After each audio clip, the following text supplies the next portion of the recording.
Everyone says there's tons of work lately. Why is none of it coming to me?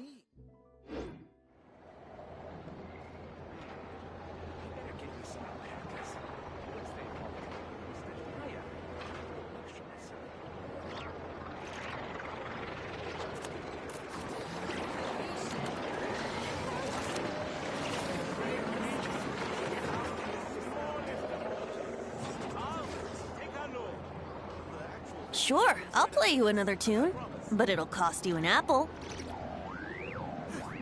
Everyone says there's tons of work lately. Why is none of it coming to me?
Looks like the gang's all here!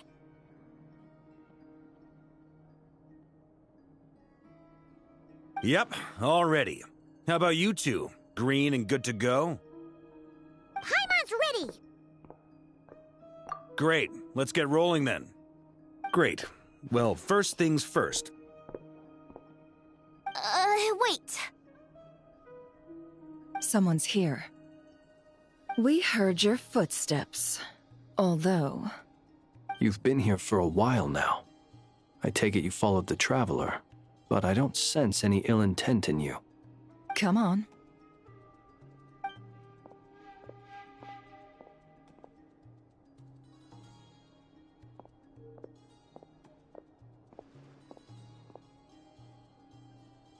I figured it wouldn't take you long to notice me.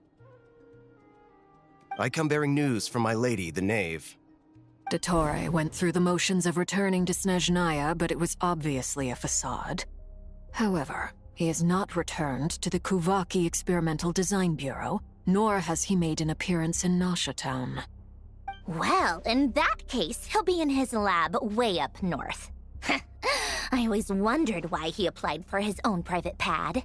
He was planning this all along. Tell them that Sandrone and I will go on ahead. If they still intend to pursue this matter, they should meet us at the research center in the northern tip of Nodcry. Nice of Columbina's two best friends to think of us. We appreciate the heads up.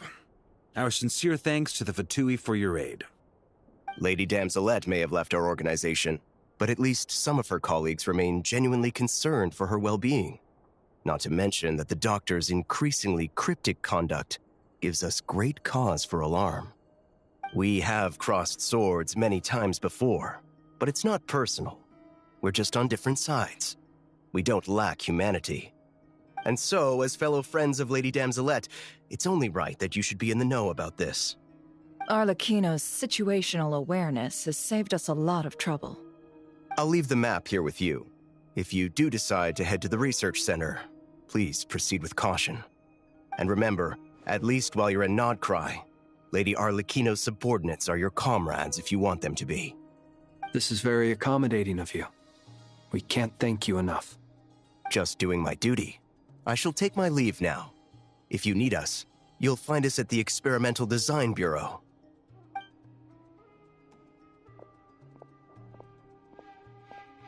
So, the doctors left the Experimental Design Bureau and headed to some research center up north. Marionette seems to think he's been planning this for a long time. But when did it start?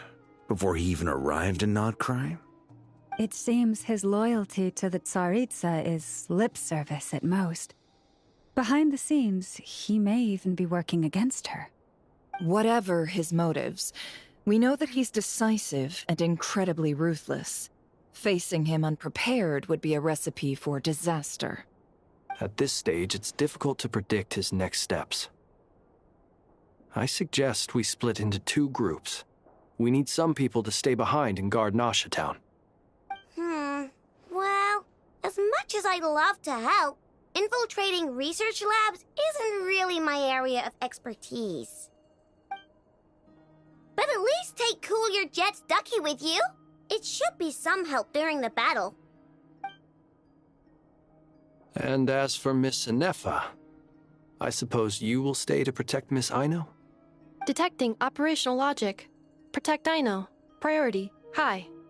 Just in case, Servarka, I think it would be best if you stayed behind as well. You can leave the research center to us. I mean, I would have said the Knight of Berea should probably be out on the front line, but okay, fine. Leave Nasha Town to me. Be careful out there, okay? If things get out of hand, fall back right away. Yehoda will be on hand to assist you. In my absence, she can handle any intel gathering work. You got it, boss. You guys make sure to get back here in one piece, all right? We will. Things are moving fast.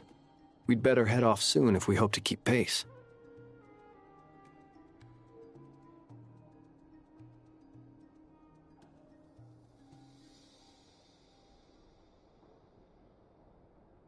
So, it's infiltrate a secret research facility, or... Yeah, alright. Paimon will help out here instead. Sounds like it's gonna be a pretty intense fight. We all have to bring our A game here. So, anything you need to wrap up before we leave?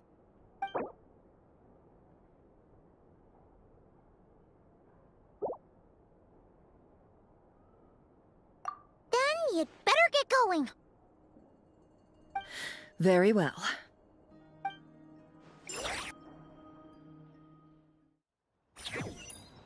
All these broken machines on the ground. Someone got here before us. Could it be Arlecchino and Sandrone?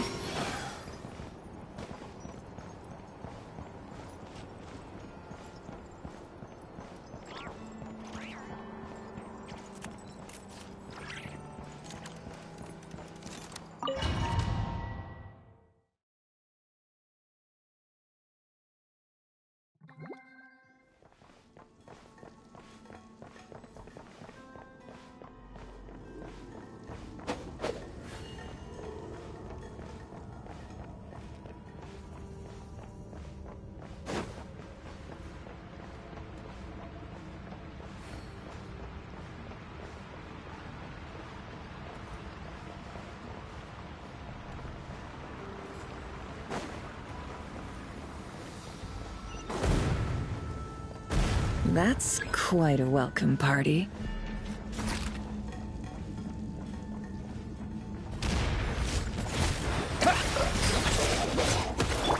Forest, protect us.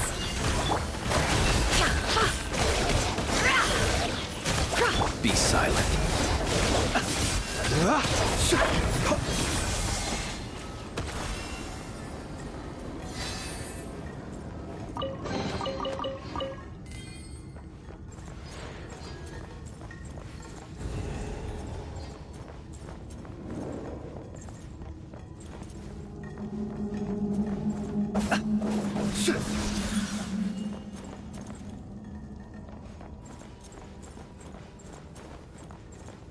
Stand down, trespassers. You poor lost lamb. It all adds up. Go! Wipe out! the night comes.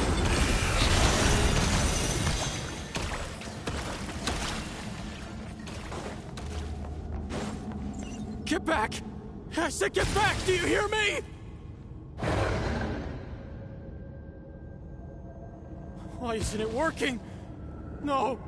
Don't come any closer! Don't!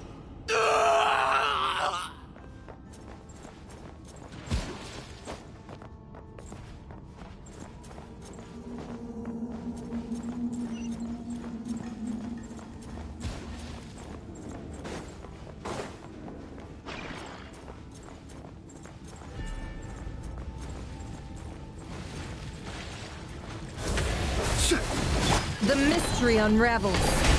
Can't hide the truth. With one heart, we pray.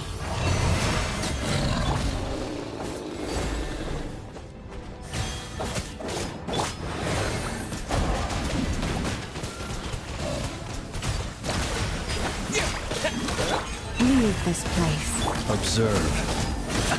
You poor soul. May your spirits find peace. Grab that key on the ground. We'll probably need it at some point.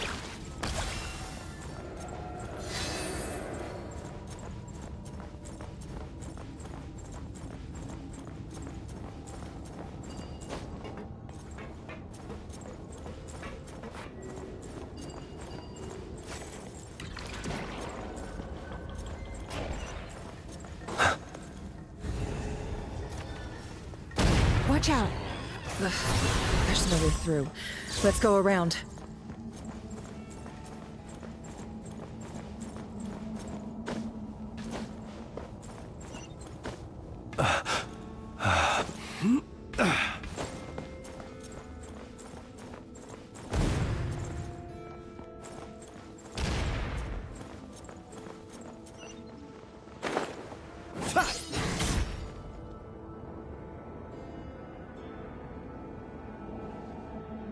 What the? Trespassers? Here? What's wrong with you people? We're looking for the doctor, and we understand he might be here. I see you're fleeing the facility. You looking to settle a score with the doctor? Good luck with that. I don't think you have many chances left. Perhaps. But you might have a chance to live if you start talking. 2 other Harbingers had the same idea as you. They're already inside. But what good is it gonna do? The doctor wouldn't do something like this unprepared. Seems to me that you're not too thrilled about being his subordinate. Also, is it just me, or do I sense monsters nearby? If you'd prefer their company to ours, that can easily be arranged. We need to know what the doctor is up to. Please, if you know anything at all, tell me. This is about more than us versus the doctor. His actions could have consequences for all of Nodcry, and perhaps even your homeland, Snezhnaya.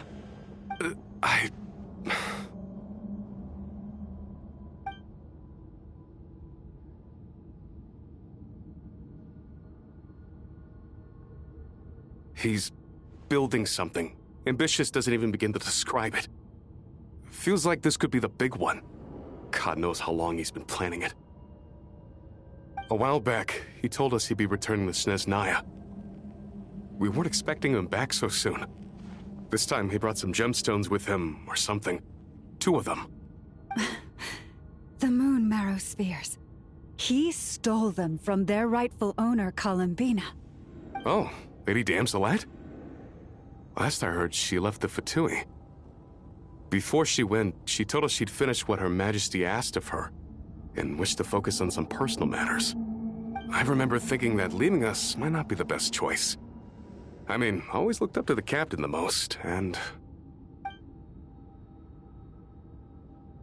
Back when this all started, the higher-ups dispatched 3 units to Nodcry to execute their plan. They were led by the Doctor, Marionette, and the Damselet, respectively. I was a part of the Damselet's unit to begin with. She never really interacted with us much. In fact, she seemed sort of detached from everything. Not because she was distracted, just felt like she was indifferent to the world around her. Like she had no stake in anything that happened. She always seemed like she was staring off into the distance. Almost as if she didn't see anything worth living for in the present, so she had to look further afield.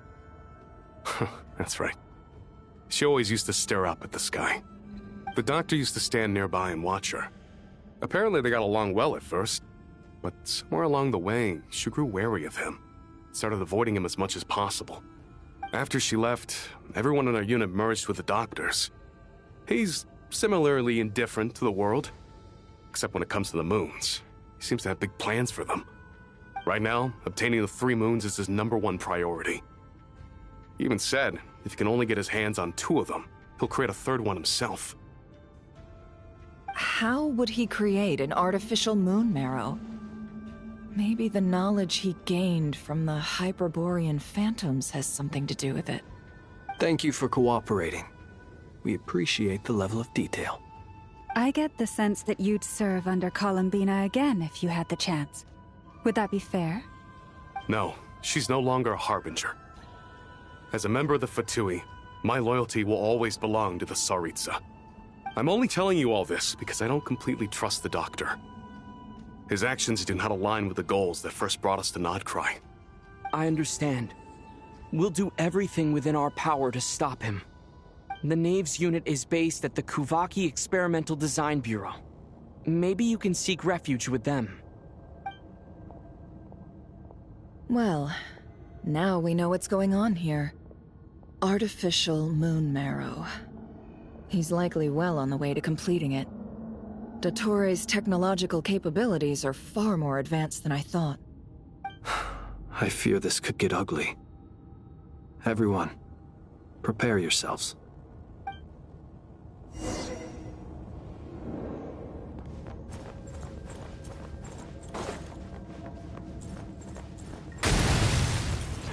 Stand in my way.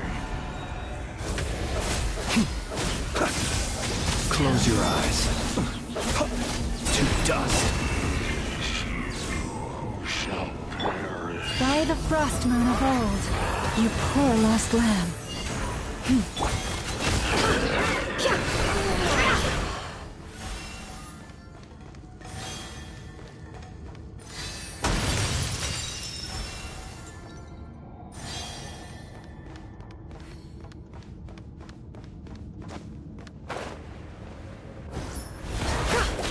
Seek within. Absurd. Yeah! Observe. To dust. It all adds up.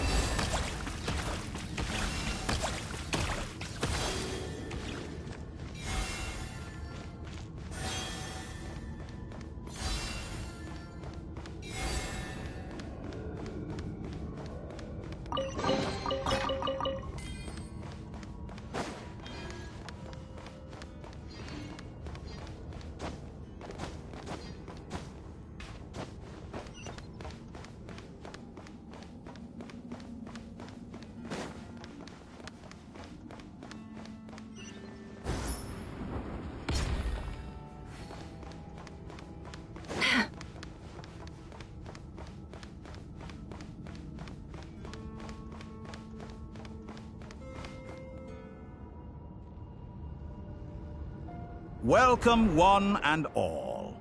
I've been expecting you. I hope my humble research facility is to your liking. Yeah, we really appreciated fighting our way in through a horde of monsters. The gall. You expect us to believe you've just been patiently waiting for us? Of course I have. Should I be worried about something? Everything seems to be going quite smoothly so far, and you've shown up right on schedule. First Sandrone and Arlecchino, now you. Ah, quite a surfeit of guests I've had today.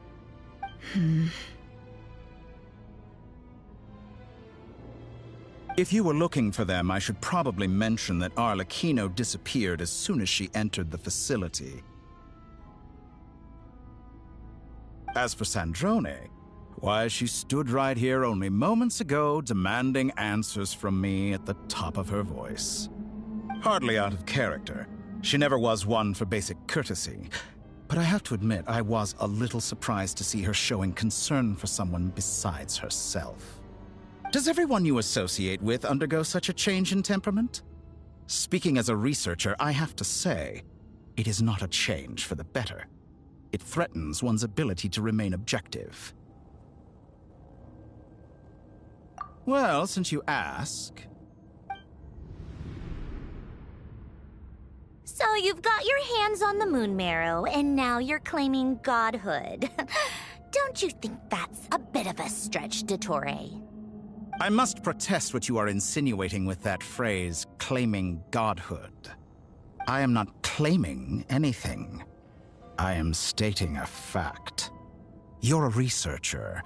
I'm sure you appreciate the distinction between the two. Huh? Wait, you really think you're all that? You'll excuse me if I'm not being a polite little lady for you. We're colleagues. We both know what kind of person you are.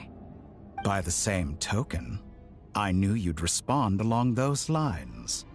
You and I both understand that facts speak louder than words. To that end, I've had my people send you a small gift. It should go some way toward helping you understand my present position. What gift?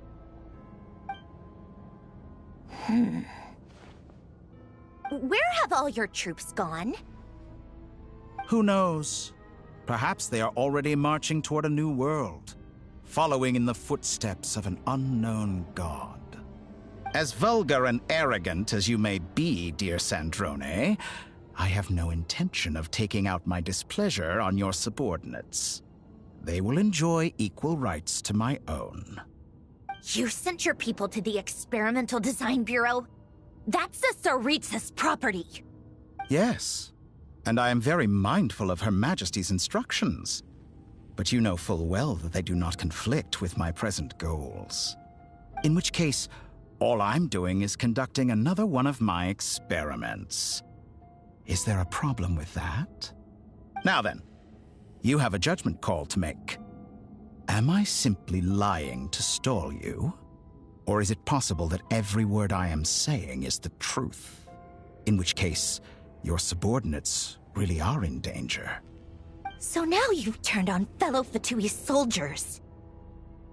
You're completely insane. I have set a new rule for myself. Each person gets one chance. Naturally, that includes you, Sandrone. If you wish to leave, I won't stop you. We are colleagues, after all. Scumbag!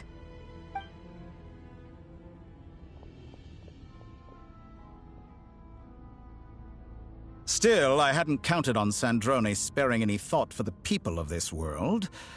Shame. I always found her self-centeredness to be one of her few better qualities. How can she ever hope to achieve greatness when she's so obsessed with protecting her little design bureau? It's more than a little disingenuous to speak of achieving greatness while taking hostages. Or does honor no longer mean anything to you? Honor? I have the marrow of 2 moons in my possession and will soon complete the construction of a 3rd. I will be the god of a new world. And you speak to me of honor? How charmingly naive. Those are sacred relics. You do not deserve them. In my view, many in this world do not deserve to be alive. And yet, I mercifully permit them to go on living, do I not? You'll come to regret your actions. Will I now? Let's see if you can make me.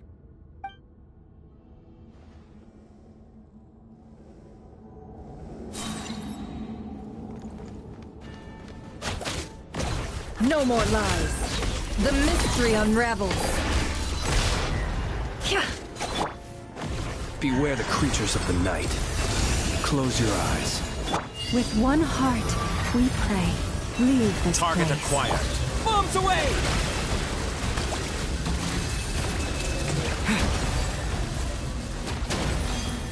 You won't feel a thing. Go!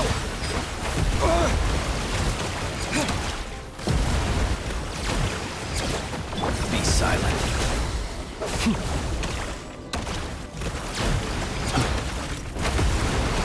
Target acquired.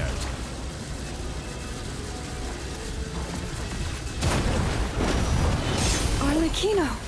Thanks for the assistance. Arlecchino. They see you as an ally. What a farce. You're clearly here to destroy my research. I'd say your research is more valuable than mine. Am I wrong? Poor last lamb. It all adds up. How disappointing. Seek within. Go! By the frostman of old. Wipe out! Shatter like a reflection.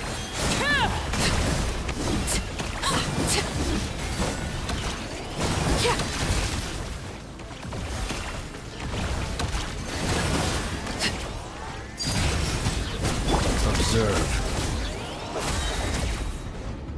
The night cometh.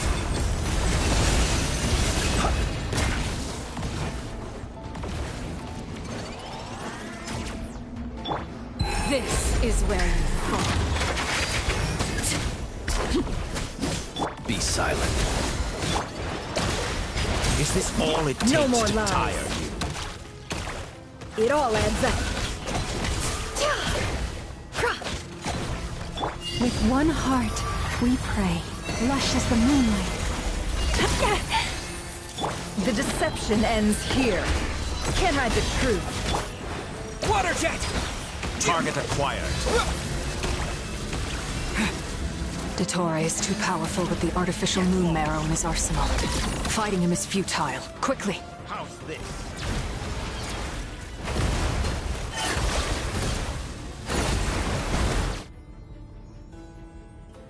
Let's go. I've always thought it is wiser to flee than surrender.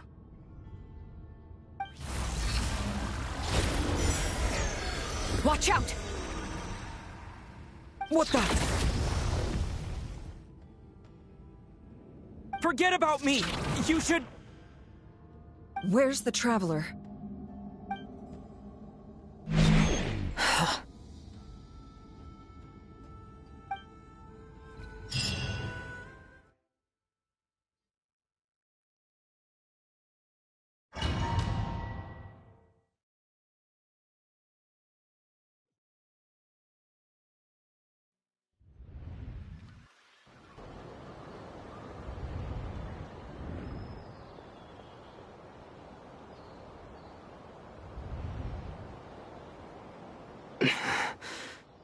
What just happened? Nasha Town? How did I get here? Strange. I remember being trapped by Dottore during the battle. And now all of a sudden, I'm here. Something weird is going on. I guess I'll start by exploring the area. Huh? Traveler? What brings you here at this hour?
Huh?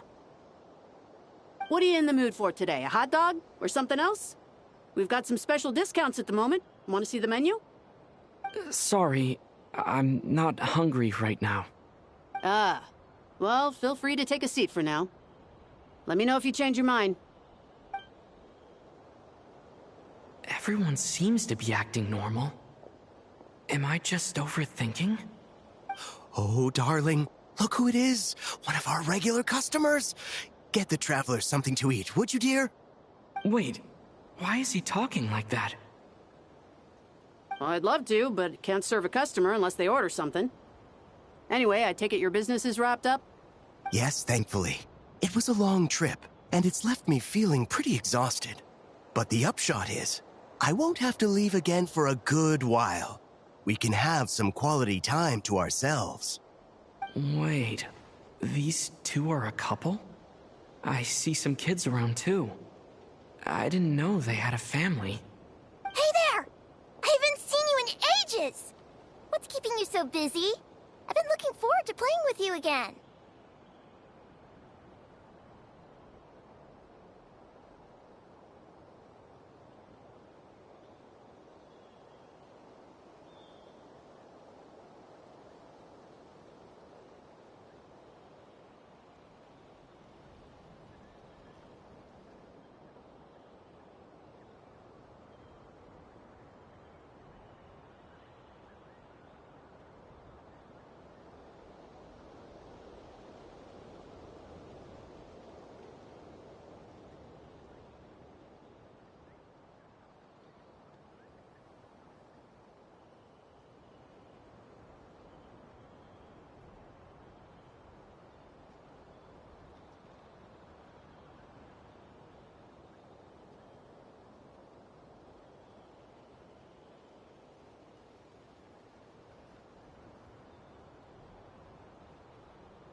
You forgot already? You're silly. Daddy brought you over to our house recently. We had some snacks together. What is she talking about? We've had a lot of customers over the last few days, so we've been real busy. And like my mom always says, some people are more than just customers. They're friends. Oh, another customer's arrived. I better go see what they want. This is all wrong. I never once heard the owner of this restaurant talk about their family. It certainly isn't a family-run business. And that child? I don't recognize her at all. Could this be a false memory? Very good. I knew you had it in you.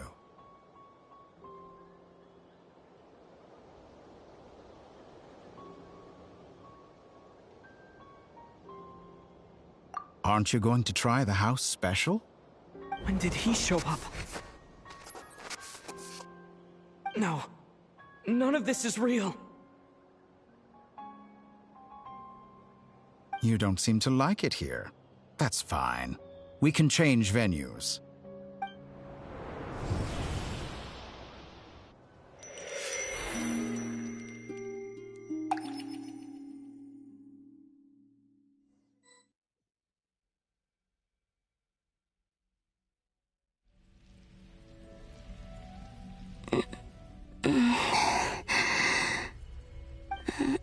I'm still alive. Where is this place? It took all my strength to open the moon gate, and then I leapt into it. So this is the moon's reflection? The mysterious realm beyond the gate?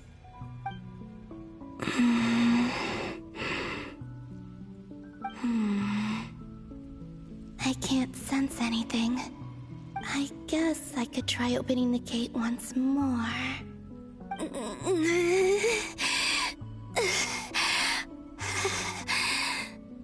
No response. Maybe this space can't be opened from inside. If this was the space that killed both Revier and his lover, then why am I unscathed? Or... no, I'm not unscathed. Even the air here feels frozen in place. There is nothing here with which I can restore my power. I should conserve my strength and proceed with caution.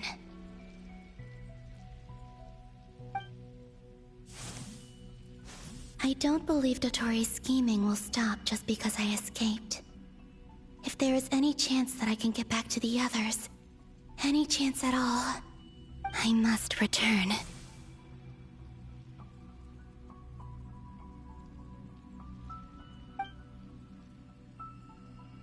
Emptiness. Silence. What is this place? Or maybe the real question is, what is it for? What's this? Looks like it responds to my power.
Kuvaki? Is it some sort of guide? And why does it feel so familiar? I might as well follow it.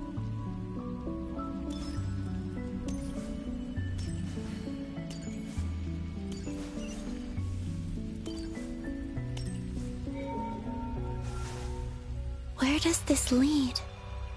Could it be the exit?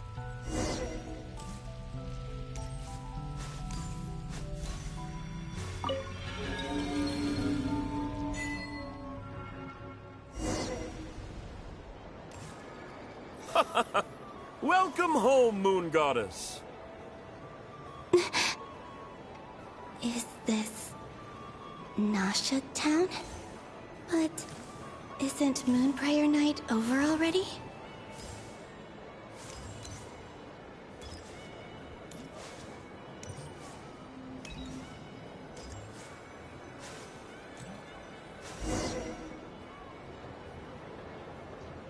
Goodbye for now, Columbina.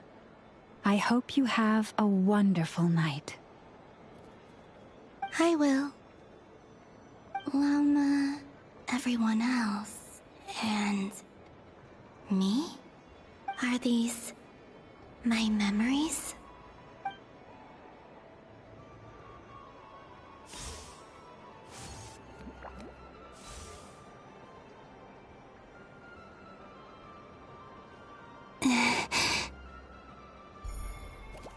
I can't touch them. It's as if we're separated by some impenetrable power.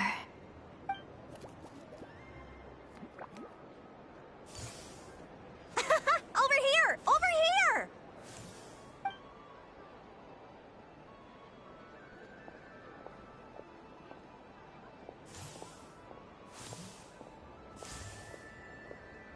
But the people in these memories pass right through me. Just like when I disappeared. If only I had known what would come to pass after that. Even so, I should still take a look around. Just being back here. It gives me the strength to keep going.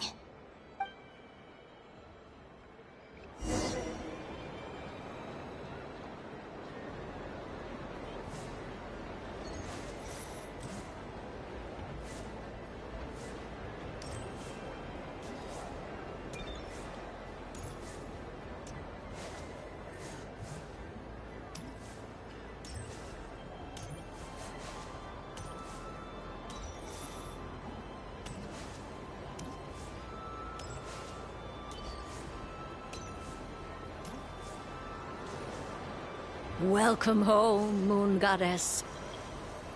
Oh, you're the genuine article. Alice was right. This Moon Prayer Night was worth watching after all. Oh? Yes. That was the fortune-telling stall run by Barbeloth from the Hexen Circle.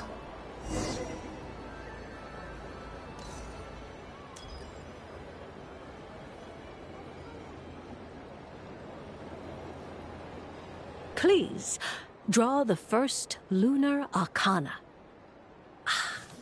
This represents destiny and is the foundation for the divination as a whole.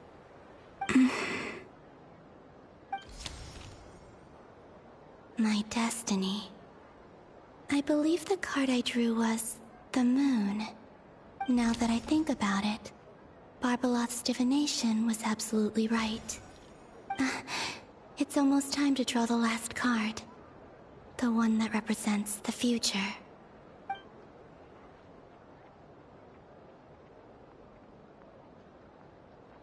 That was the card that popped out on its own. From here, I think.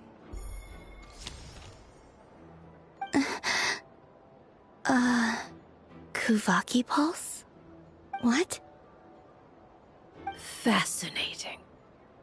I've never encountered this before in my role as a diviner. What's going on?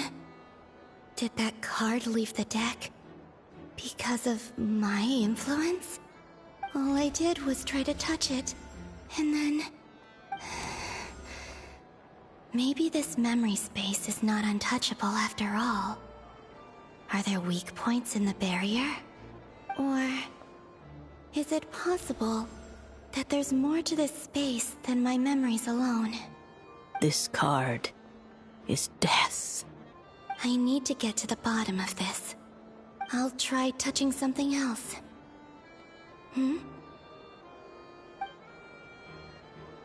Is this the wind? No, it's gravity. It's pulling me outwards. No, Traveler!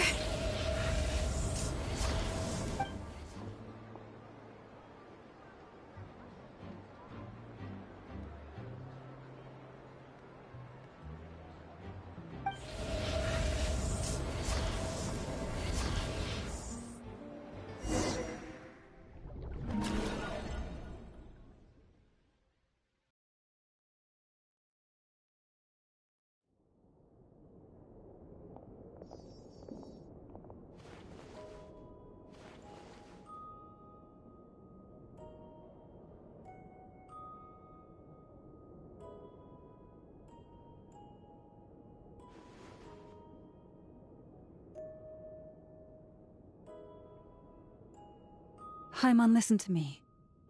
From the bottom of our hearts, we are so sorry. We completely understand how you must feel. The Traveler is trapped, and we all feel responsible for it. Don't say that! Paimon's not a little kid! You didn't leave him behind on purpose! There was nothing you could do! But... he's all alone in there! What if something happens to him? What are we gonna do then?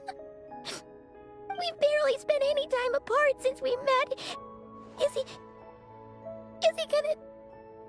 die? We must find a way to rescue him.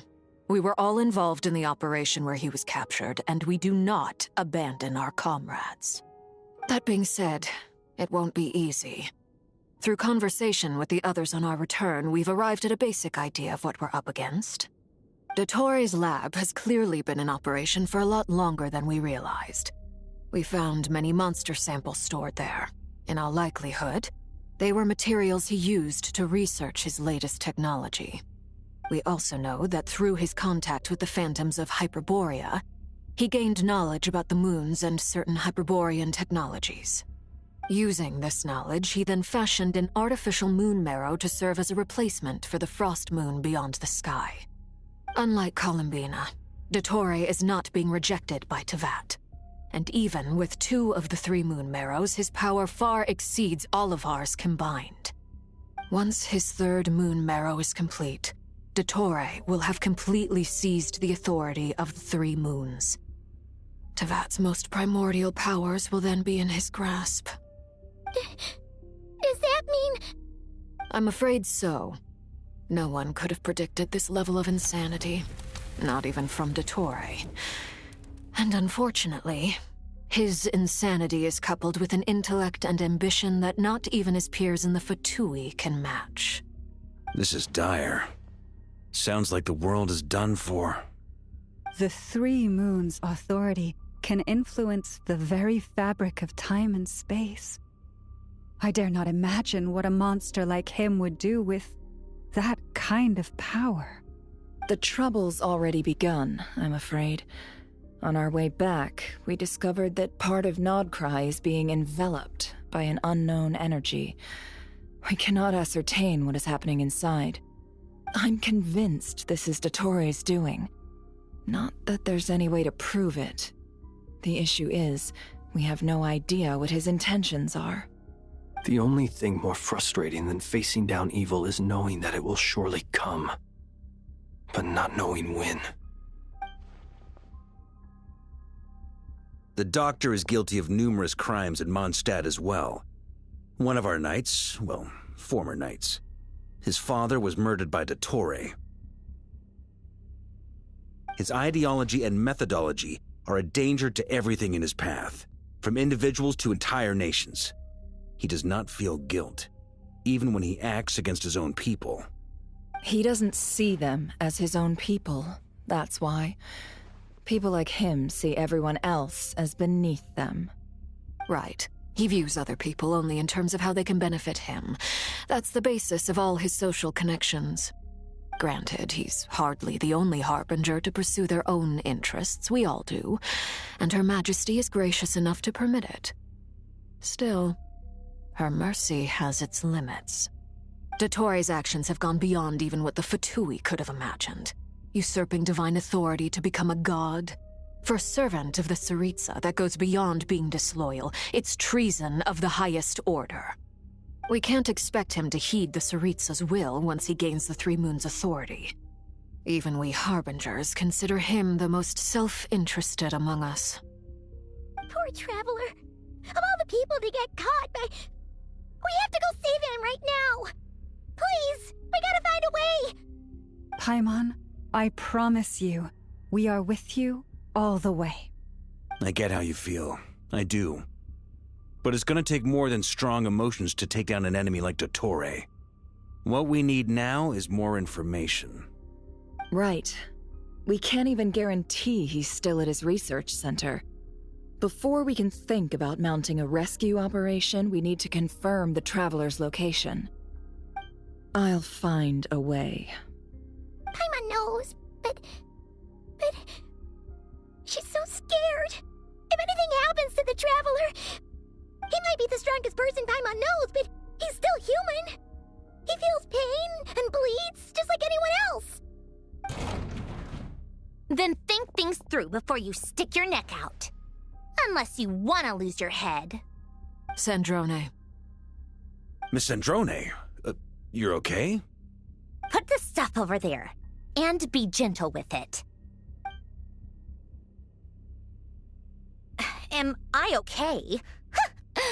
As you can see, I've had to move my whole livelihood out of the Experimental Design Bureau. It's been swallowed up by Dottore's energy field. If I'd left it any longer, I probably would have gotten stuck there. Ugh, Dottore always goes a little loco when he finds a shiny new toy. Not that he'd ever admit that. But this time, he's gone full psycho.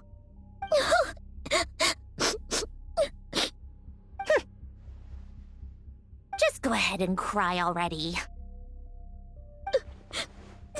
Sorry. Paimon's not trying to make it seem. It's just... She can't. Oh, Paimon. Let it all out. There's no shame in it. When you're overwhelmed by fear and despair, crying can help get it out of your system. You'll feel better for it. Okay then, while the baby of the group is having a moment, how about the grown-ups get to work? Give me your hand. You've made a discovery? Polonia, scan.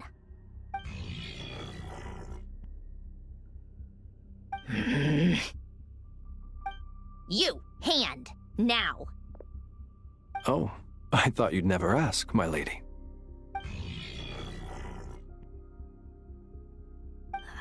Curses! You're next, then you.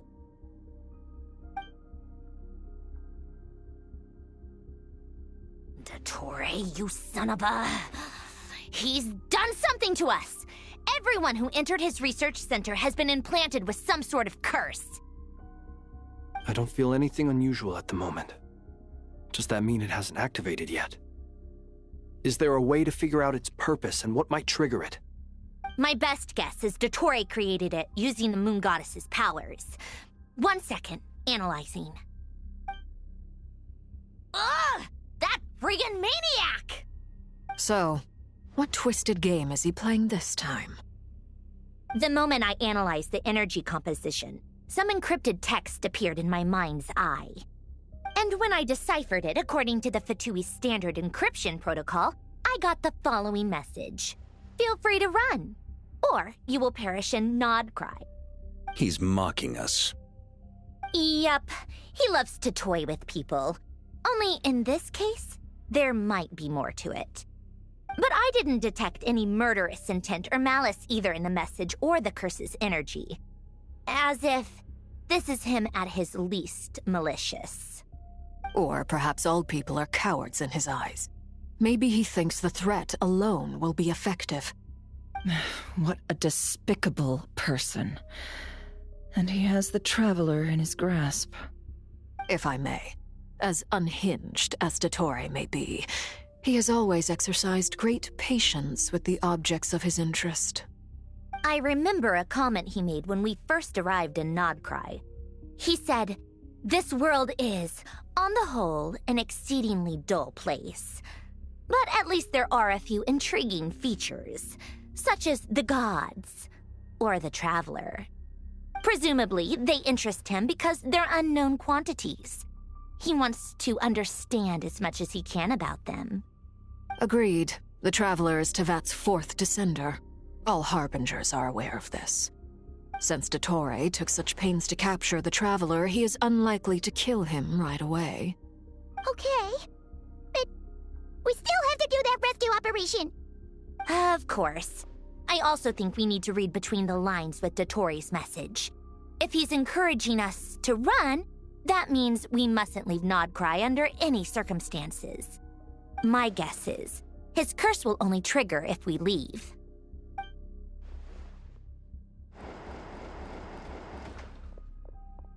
We've discovered multiple energy fields. Albedo is still attempting to analyze their structure. He told me to report back first. Each field is slowly growing, swallowing up more of the surrounding area in the process. And the pace of their expansion has increased since we first examined them. He's probably trying to swallow Nodcry whole. His nefarious ambition knows no bounds.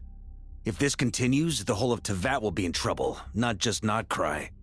The loss of Columbina could not have come at a worse time. Do we think she's truly gone for good? She entered the space beyond the Moon Gate, knowing what became of Rerir and Thelindis. I'm sorry, but I fear the odds aren't good. Don't be ridiculous.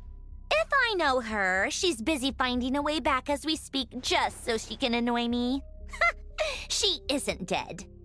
Whatever has become of her, the fact remains that we are two comrades short on the eve of a decisive battle. We need to find out the Traveler's location. But there is also other work to be done. Agreed. Whatever Dottore's planning, we have to get the local populace somewhere safe. So, as well as a rescue mission, we have to organize a mass evacuation at the same time. It would be best if someone could approach leaders of neighboring nations and negotiate emergency asylum for Nodcry's inhabitants. Can anyone handle that? Snezhnaya is one option. I'll see what I can do. This would be so much easier if the Traveler was here. No! Stop thinking like that, Paimon. Paimon will join you. She's pretty well connected thanks to the Traveler. Maybe it'll come in handy. Either way, that's what the Traveler would do if he was here.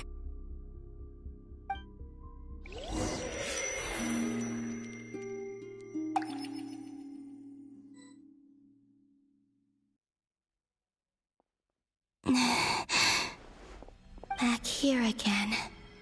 That gravitational force that pulled me back. Is this where it came from? When I saw that memory of Moon Prayer Night, I think I influenced reality. Was it just a coincidence? Or, if only I could have sent the others some kind of warning on Moon Prayer Night. Maybe we could have stopped Dottore. I feel so heavy. Does entering that space consume a lot of energy? Well, even so, I have to keep moving forward. Back to emptiness and silence again. I should try and find my way back inside that memory.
entrance from last time isn't showing up.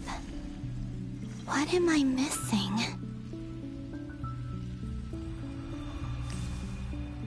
Looks like I need to gather these scattered fragments.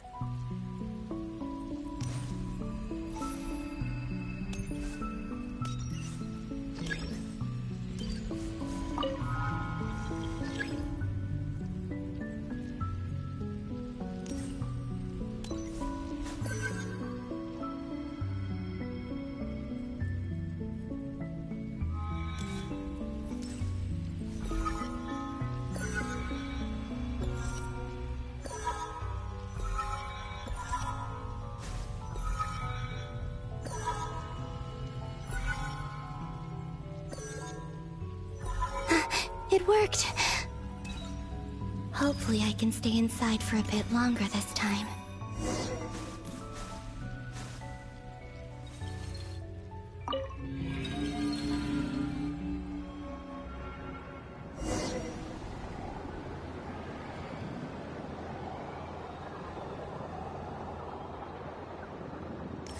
Ad Astra Abyssosk. Welcome to the Adventurers Guild.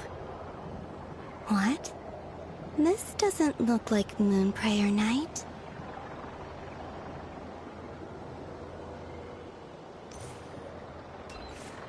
Extra, extra! Latest issue of the Nasha Express! I don't think I've ever been here. Maybe this space isn't comprised of my memories after all. There aren't any festive decorations around. Is this Nasha town after Moonprayer Night ended? Did Dottore's plan not affect the town? Or is no one aware of what happened because he used the Three Moons' authority? Let me see if I can influence anyone else. So, what do we do next? Wait, that voice. Paimon? The most important thing right now is to find that mage. Lauma, the Traveler, and Mr. Varga are here too. I'd better go pay the Fatui a visit. Traveler!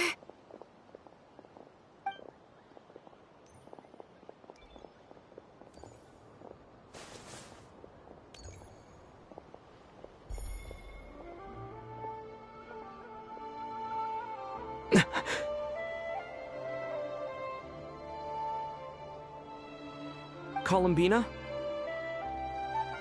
I made contact. It's me, Columbina. Huh?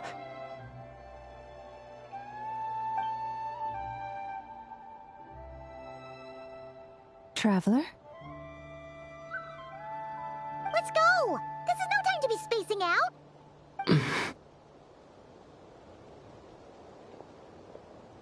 Huh? Wait a moment. This has happened before. Huh? This is what happened when I disappeared. I stood right over there, thinking that no one would ever find me again. It was only when he called my name that I decided to follow them. But did he turn around because he sensed my touch just now? Is it really possible that from in here, I can change the past? If I keep following them, maybe... Huh? It's that gravity again.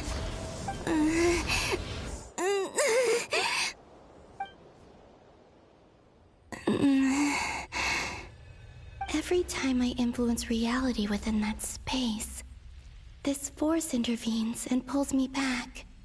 It's as if it's trying to stop me from leaving.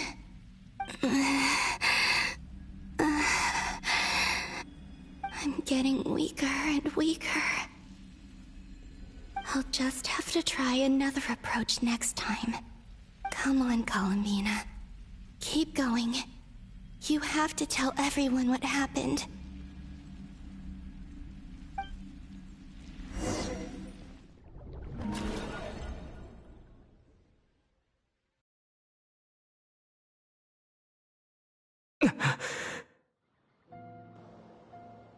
Suddenly, I've been plunged into darkness.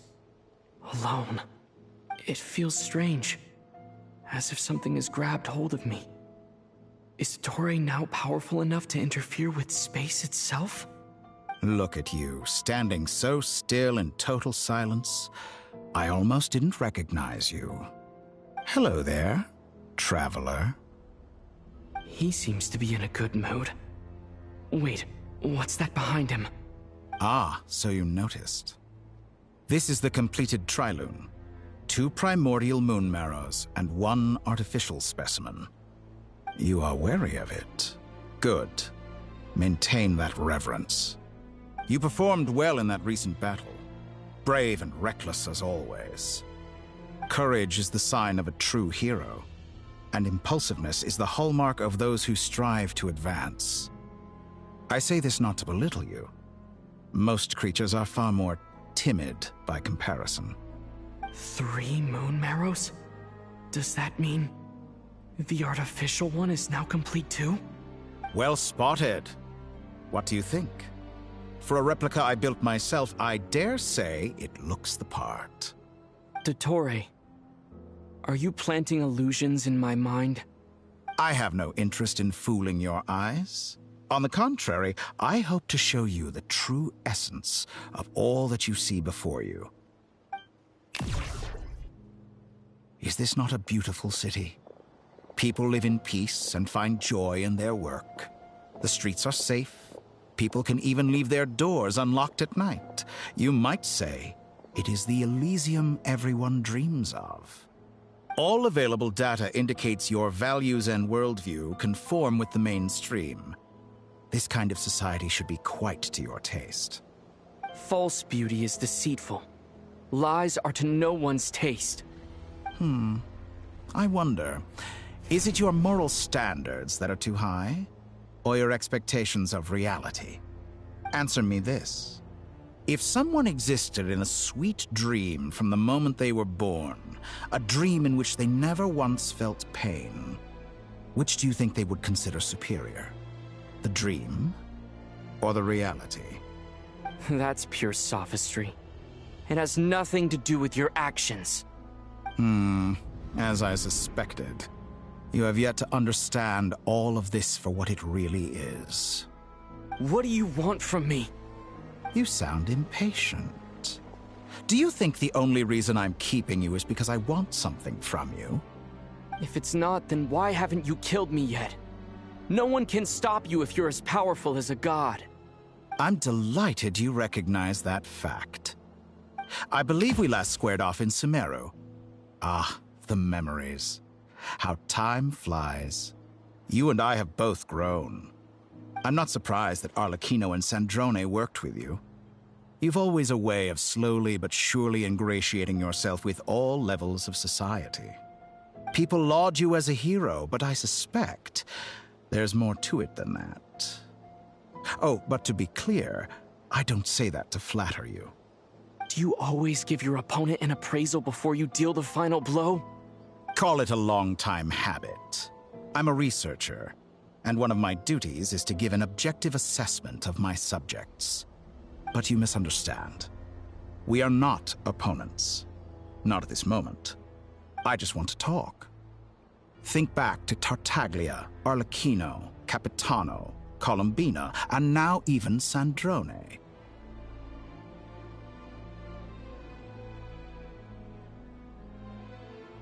You've worked with each of them in the past. I believe you can work with me as well. What makes you so sure? Well, why not? Should the good associate only with the good and the bad befriend only the bad?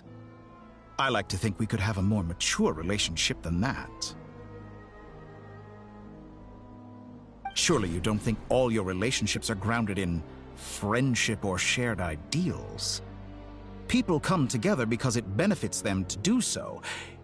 If you think of the people you admire, you must surely admit that they have provided some benefit to you. Morality, ambition, dreams. People have plenty of words to embellish the nature of their relationships.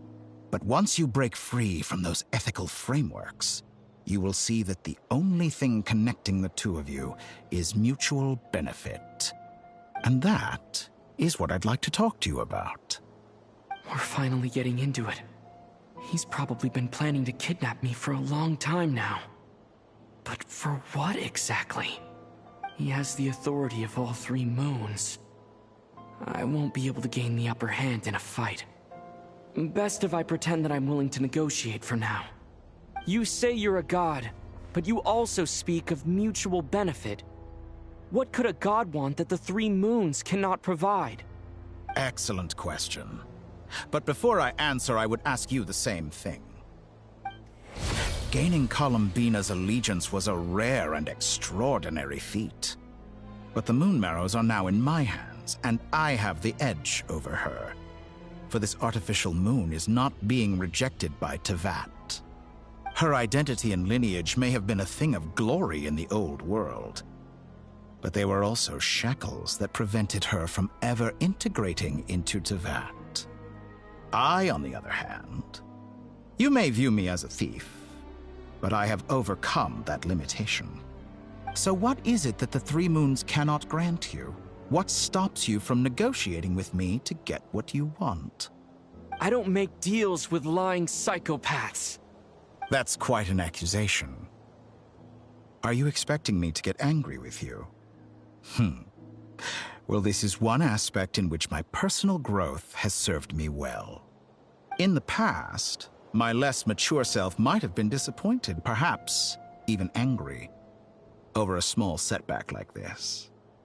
Like when you and Lesser Lord Kusanali joined forces to oppose me, for example. But things are different now. Just as the rich do not quibble with the poor, I no longer find myself perturbed by these trivial affairs. Human relationships end with conflicts of emotions and interests. But relations between humans and gods are different. And ours is even more unique. I have ascended to the highest heights and laid claim to unprecedented horizons. And you were no ordinary person to begin with.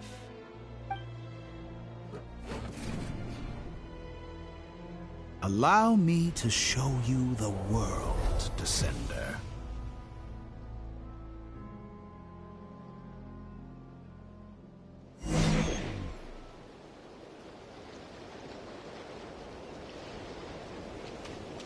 To stand, walk, jump, sit, and lie down. These are the most common of behaviors. Have you ever wondered why we were born following such laws? Who stipulated that we could not fly instead of walk?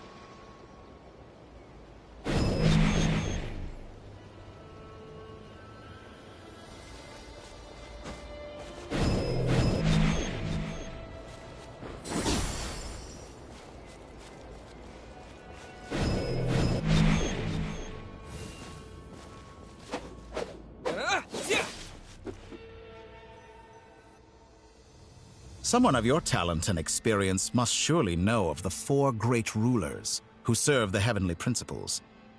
They govern life, death, time, and space. One wounded by a blade will die from blood loss or infection, and one who falls into a lake will drown in agony.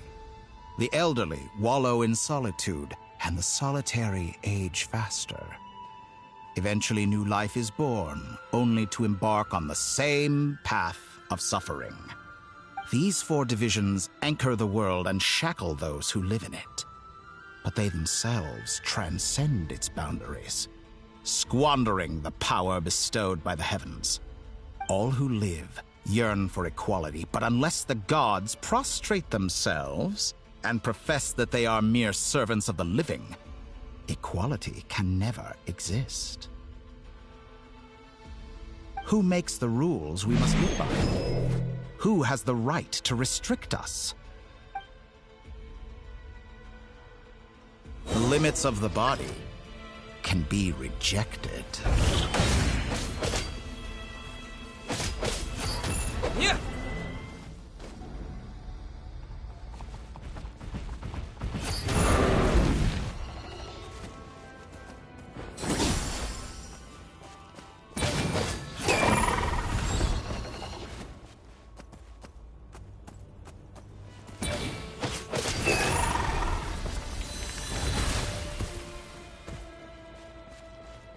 How does it feel to be among those with absolute power?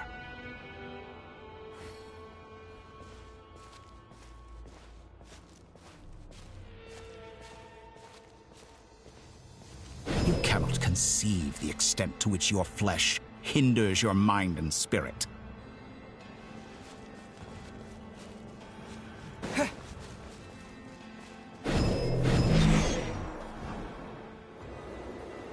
Only by discarding our useless, primitive eyes can we perceive a new world. How narrow-minded we all were in the past. Why should the final answer of the world not be the power that predates those of life, death, time, and space? The power of the Trilune. Through it, I have glimpsed new experimental possibilities. Nature suppressed, authority exiled, souls controlled.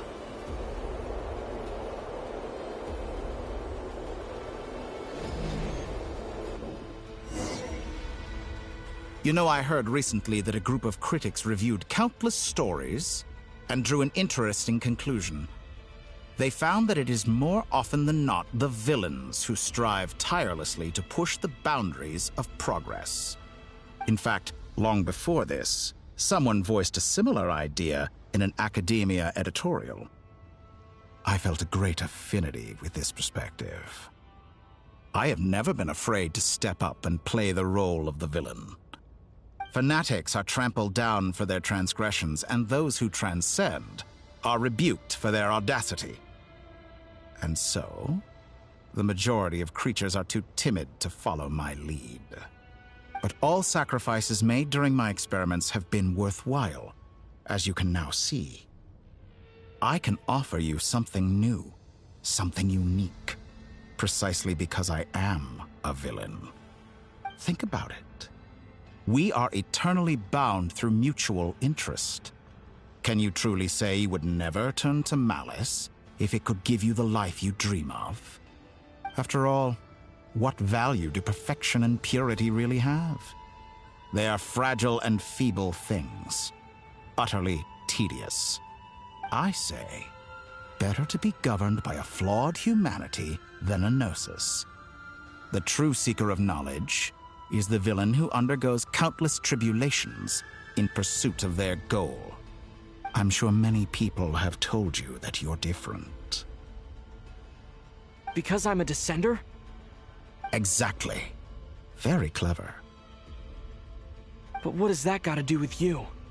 I do not conceal my wicked deeds, my selfish desires, or my greed. A true researcher must act as I do if they are to understand and speak of the truth.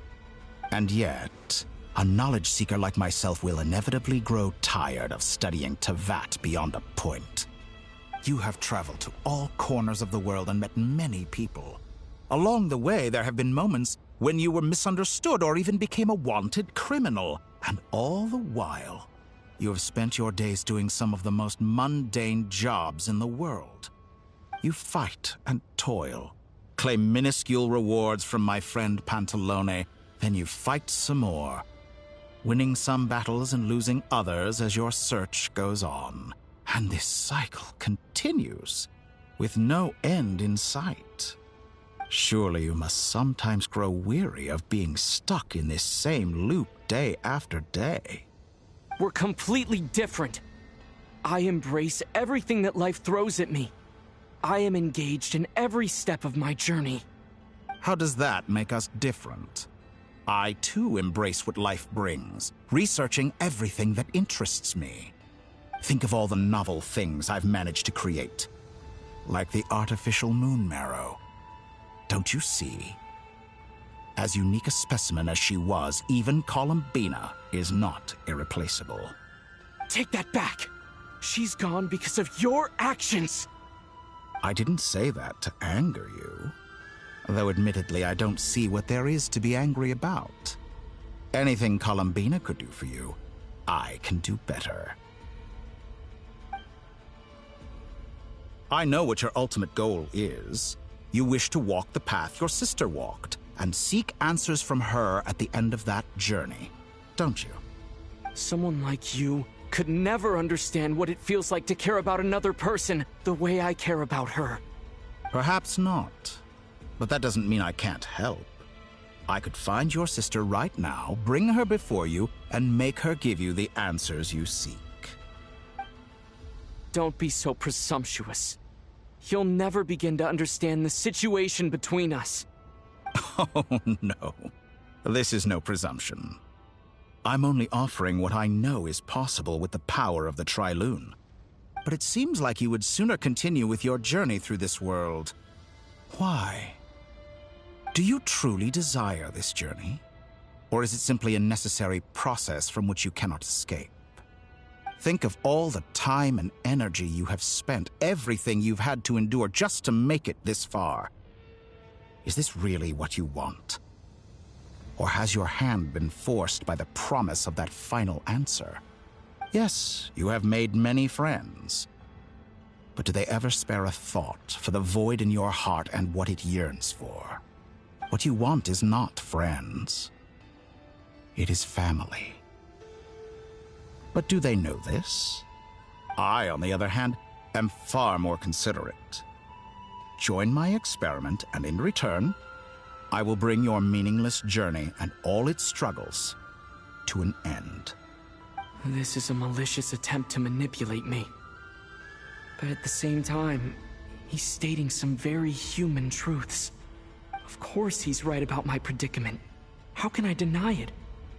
I have faced ungrateful strangers, never-ending troubles, an endless quest for answers. I want to see her. After everything I've been through, words can't describe how much I miss her. How much I want to be reunited with her, wherever you are right now. Do you miss me too?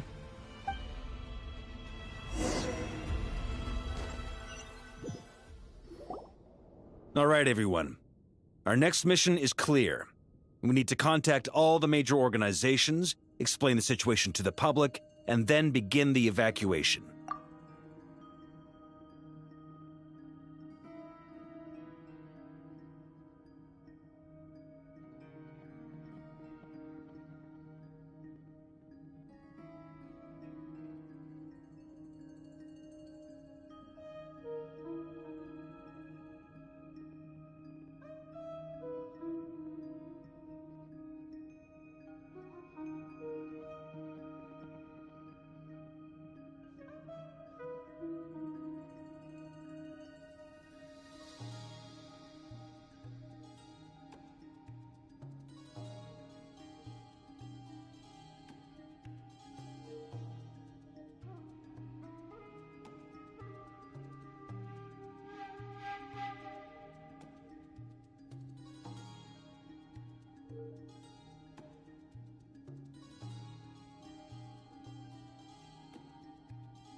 The residents of Nodcry are quite dispersed.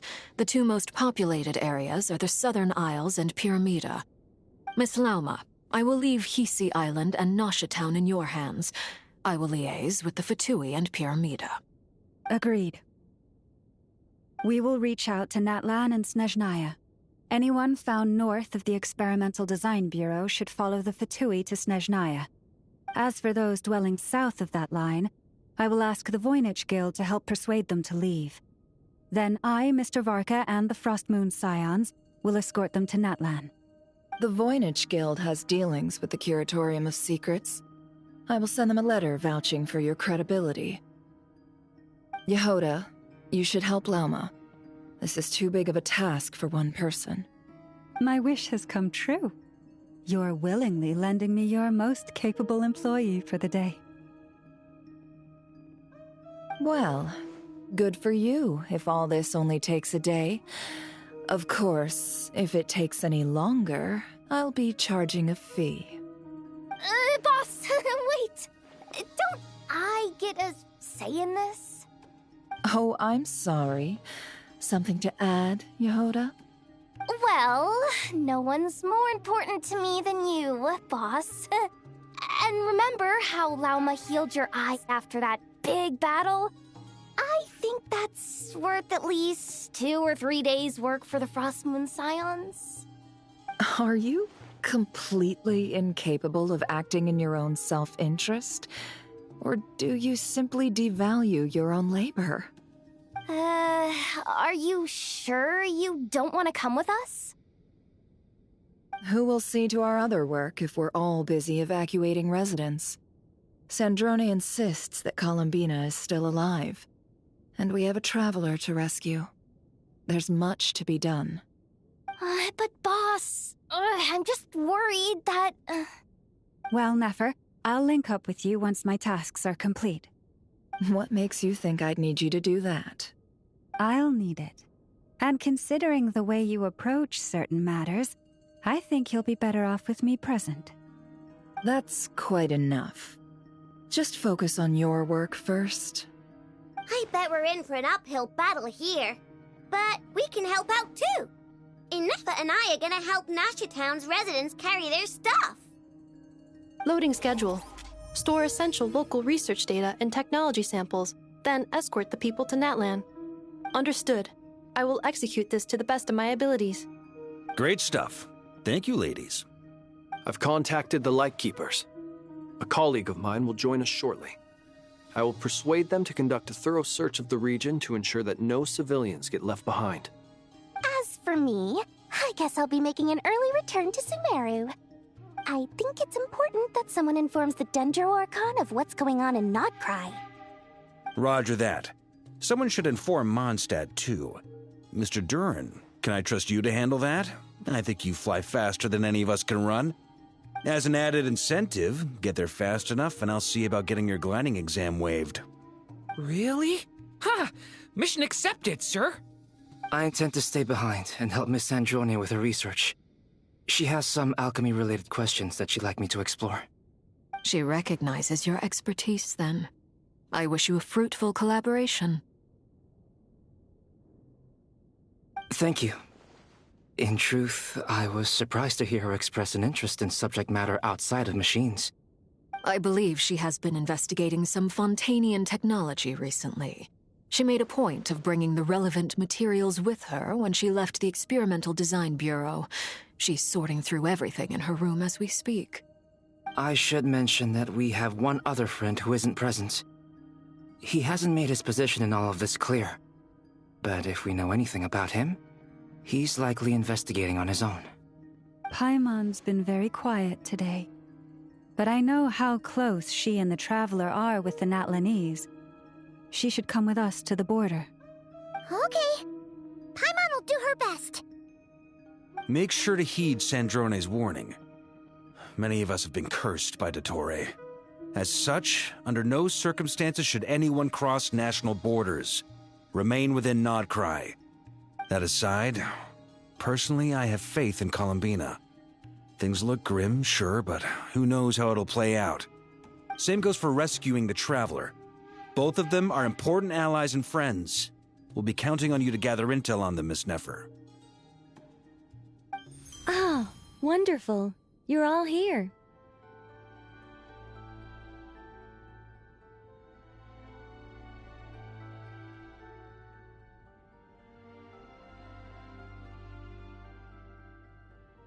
That voice again! Nicole?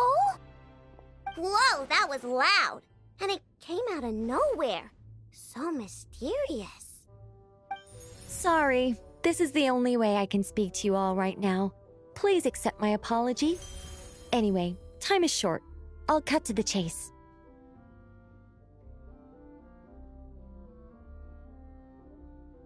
We're still facing quite a catastrophe here at the world's borders. Alice has roped in every Hexenzirkel member she can get a hold of. Except for me. She told me I had to come and help you all out as a matter of urgency. I quote, "You love talking, don't you? Well, now it's finally your time to shine. Take these. Make sure the whole party gets one each. You'll be in charge of making sure everyone stays connected." Huh? Is this a Dodo communication device? Scanning. Unknown device. Analyzing. Unknown device. Conclusion. Cute. Affirmative. It is cute and good. I believe that I quite like it. This is no ordinary Dodo communication device. It's my very own special modified version, specifically... sorry. I almost went off on another tangent there. Anyway, help yourselves. It will allow us to communicate over long distances within Nodcry. No more worrying about shuttling messages back and forth. What astounding technology. Am I right in assuming that it relies on your personal abilities to function, Miss Nicole? Yes, exactly. Right on cue, Albedo. I'd love to brag to you all about how it all works. But no, next time. Anyway, I'll be right with you all, serving as a communication hub. That's all from me. Head off as soon as you're ready. I'll be staying here to keep watch, and I'll be sending you my blessings.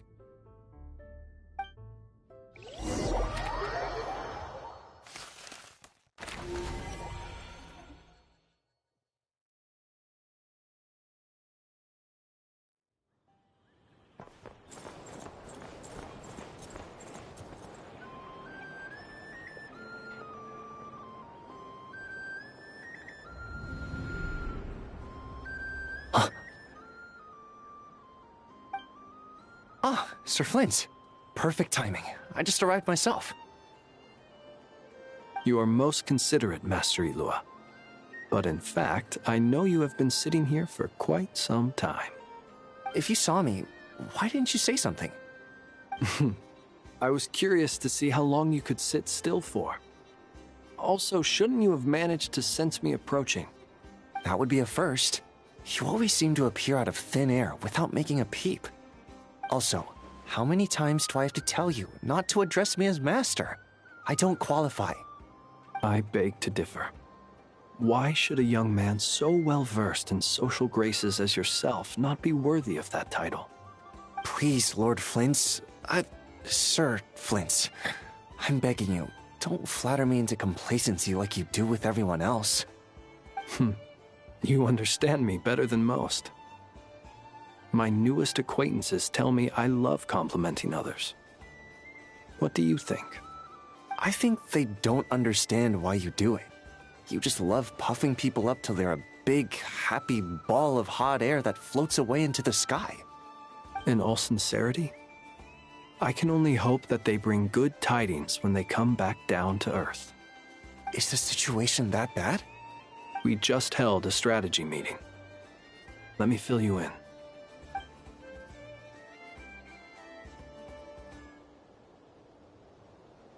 In short, we need everyone gone from Pyramida. We also need a team of Lightkeepers to scour the more remote regions of Nodcry for civilians to evacuate. I only hope we have enough personnel.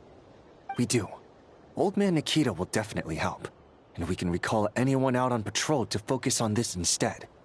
Good. I'm sure you and the others will make short work of this. Now, don't forget. Once you've completed this task, make sure you and the rest of the team evacuate to either Snezhnaya or Natlan as well. Flint?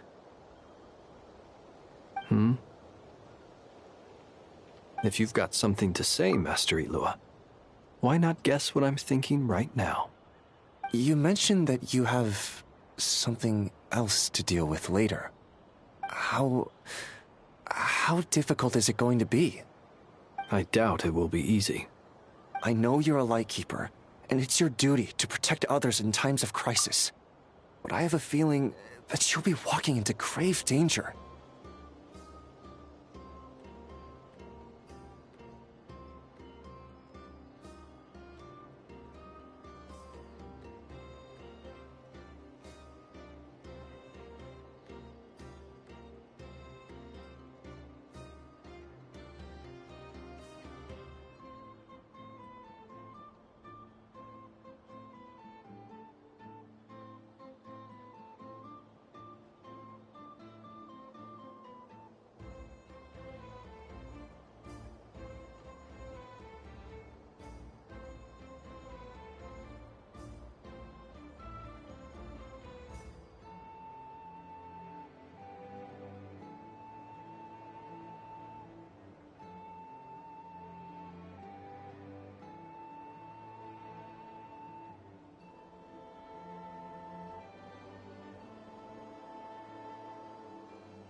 However bad things have gotten in the past, Nodcry has never faced a mass evacuation before.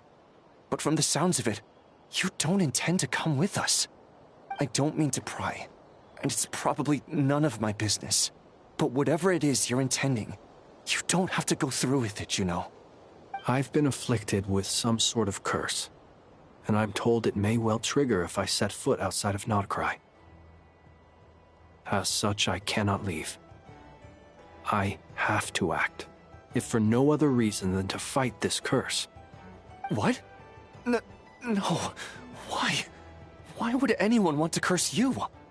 There are plenty of people out there willing to trample over others in pursuit of their own goals. Frankly, Sir Flint, I am furious. You're making light of what is an incredibly serious situation. Indeed I am. And? And what? I told you, I'm furious about this. Nothing I can do about it, I'm afraid. Things happen, and we just have to deal with them. If you find yourself feeling angry, perhaps start by drinking a big glass of water. Hey, you mean you're completely unmoved by my anger? I'm devastated. Then allow me to express my sincerest regret. Come by the lighthouse sometime.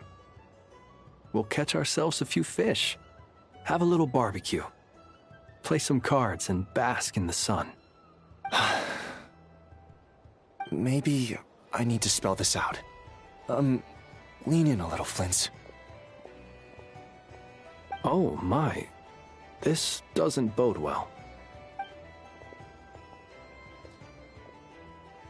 Word is that you were caught up in a real horror show recently.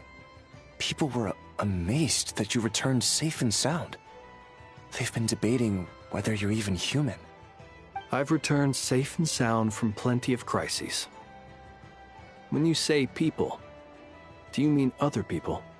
Or do you just mean you? Fine. I'll be frank.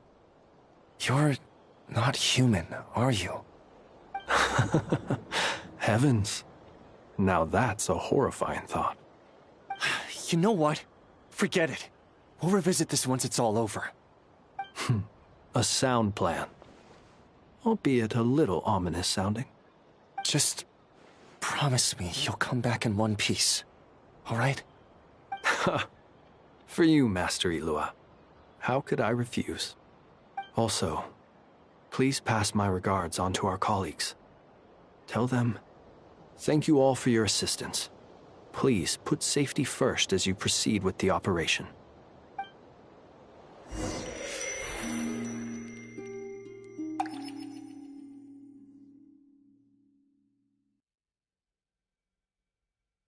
I have to keep searching for a path toward reality.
This should do it.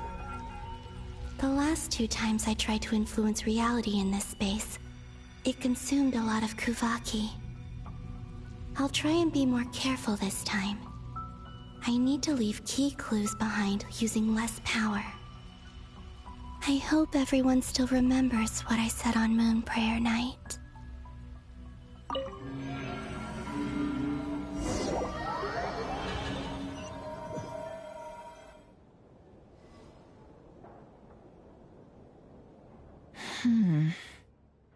Nothing here either.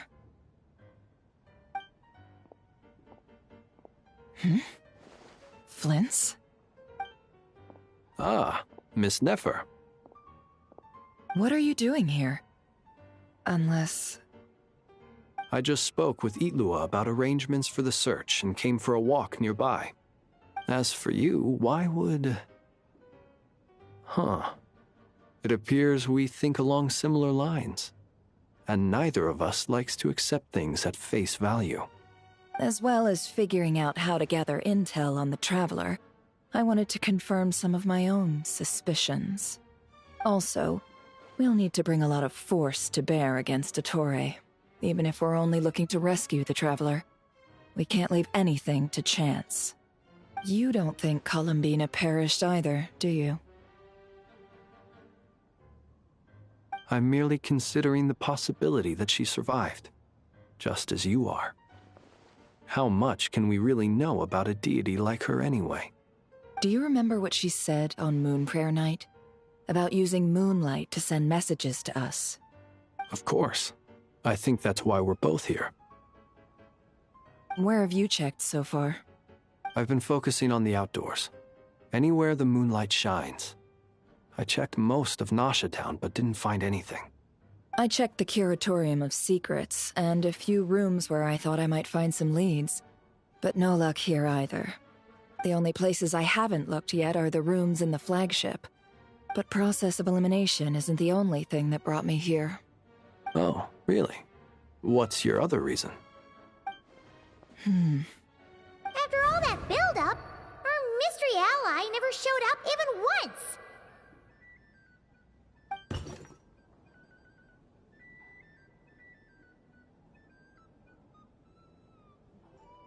Huh? Am I imagining things?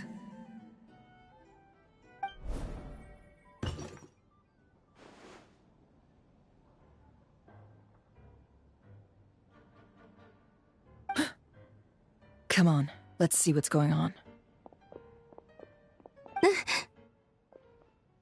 Oh no. I knocked over a vase as soon as I came in. It must have been caused by a Kuvaki fluctuation when I entered the space.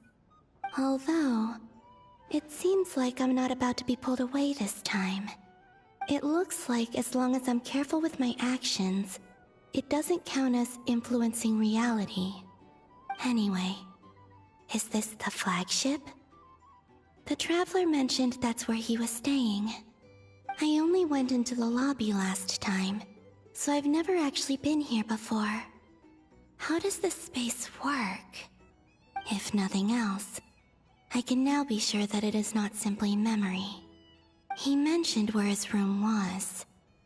I think it's... this one.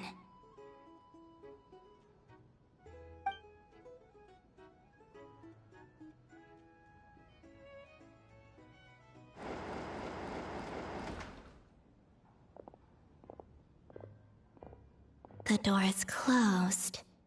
But if this is anything like when I disappeared, then maybe...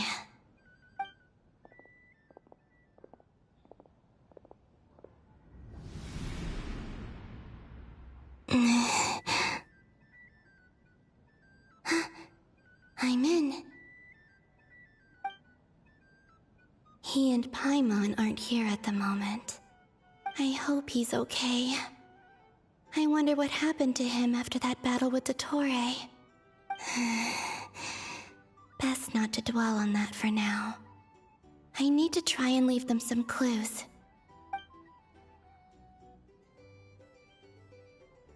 Please, Traveler. I really hope you find this.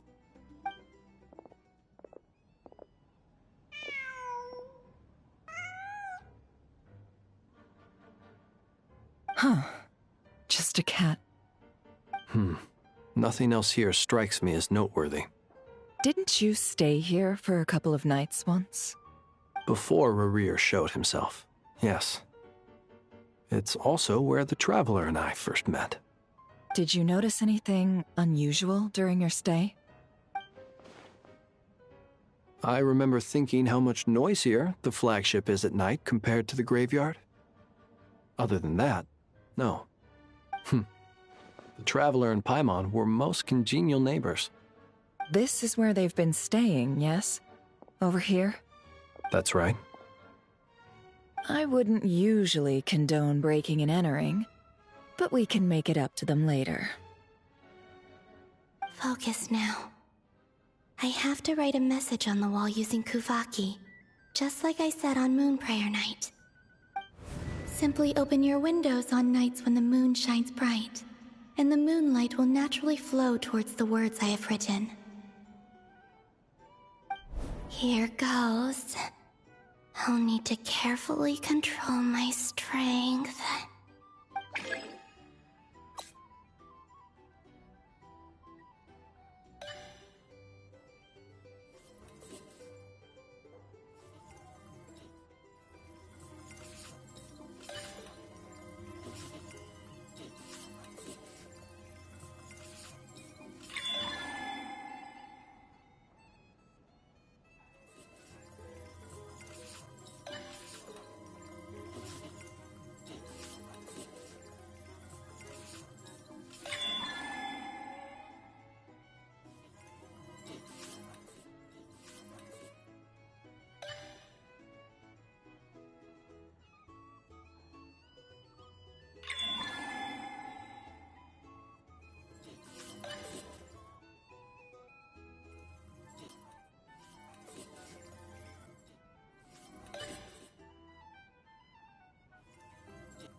There's a noise outside the door. Is he back?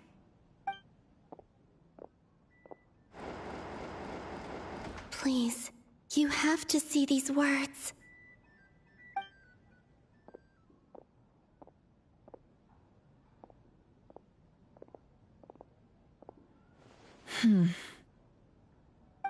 Well, do you sense anything? Unfortunately, no. And this place was our last chance. Not necessarily. We've only looked in Nasha Town so far. Miss Columbina said she would leave messages at her friends' dwellings. It's still worth checking where Miss Lauma lives and where I live. Let's try and make some time to look into those then.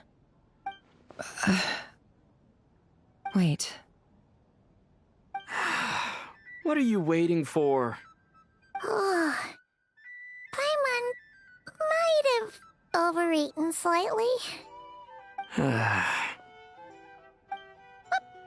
that look for? This is a victory feast. It's normal to eat a little more than usual. The Traveler in Paimon. It's really you. But why are they talking about a victory feast? Huh. You worried Paimon sick while you were out there fighting Rerir. So this is your chance to make it up to her, alright? Wait. So this is the night after the battle against Rerir. How did I end up here? That's quite a long time ago now. Wait. Time. That's it. Every time I've entered reality within this space, it's been at an earlier point in time. Every one of those points has been before I fell into the moon's reflection. And everything I've done to affect reality really did happen in the past. Does this mean that within the moon's reflection, time flows backwards? Starting from the moment I fell in? Not long till Moon Prayer Night now. It's gonna be even livelier than tonight. Although, it's gonna be sad saying goodbye to the damselette. She seems like a really nice person. Paimon. No, I can't. Even if I make contact, they probably won't understand what's going on. And in any case, I'll likely get pulled away again if I do. Instead, I have to find a way to get them to notice what I've written using the moonlight. Wait, even I hadn't thought of doing that before Moon Prayer Night. They'd never conceive of that possibility. Is there truly no other way? Don't lose heart. We'll find a way somehow. Huh? Oh, you say that, but the Frost Moon is beyond the fall sky. If we wanted to go visit her, how would we make it through to the other side? We might not have all the answers now, but I'm sure we'll find a way one day. Huh. Guess someone's gotta be the optimist. The present. The future. That's right. There are still things I can do. What's your plan? Flint's, when you were staying next door, did you ever open the window? No. The rooms here are dark and damp, and there's such a buildup of dust on the windows that the moonlight can't even get in. I didn't think it was worth the trouble. The moonlight? Ah, I think I see where you're going. One moment. I'll see if the owner is available. Don't bother. Time is of the essence.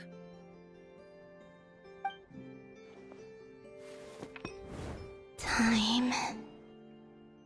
Even if no one sees what I've written at this moment, maybe someone will remember what I said after Moon Prayer Night. I need to write down as much information as I can. And maybe one day...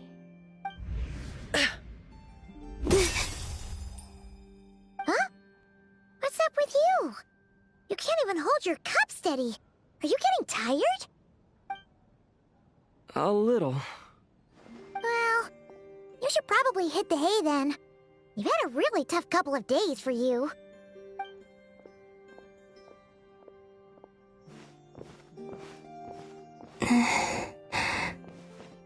You truly have. You helped defeat Rerir, helped me reclaim my name, and you helped the others organize Moon Prayer Night. Wherever you are right now, I'm sure you're still fighting against the injustices of fate. This is all I can leave for them. How I wish I could stay here. But it's time for me to go. I hope to see you again in the next time, and if the opportunity presents itself. I will surely return to your side. Huh. Columbina. She's alive. Not only that, but she's left us an entire wall's worth of clues. She even wrote down what would happen on Moon Prayer Night. It's just a shame we found it too late. I am here. Time in this place flows backwards. I am constantly moving forward. It sounds like she's found a way to influence the past using Kuvaki. But her future is our past. So, these words have been here ever since we defeated the Ray hero Solnari. We just never discovered them. Which came first, the chicken or the egg? Do you ever mull over questions like that? Only when I'm in a good mood, and at leisure. Well, I never do. Everything that has happened already belongs to the realm of fact.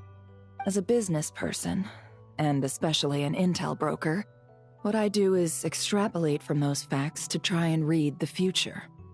An admirable philosophy. It's a means of survival. Let's go. We have a wall's worth of clues to share with the others.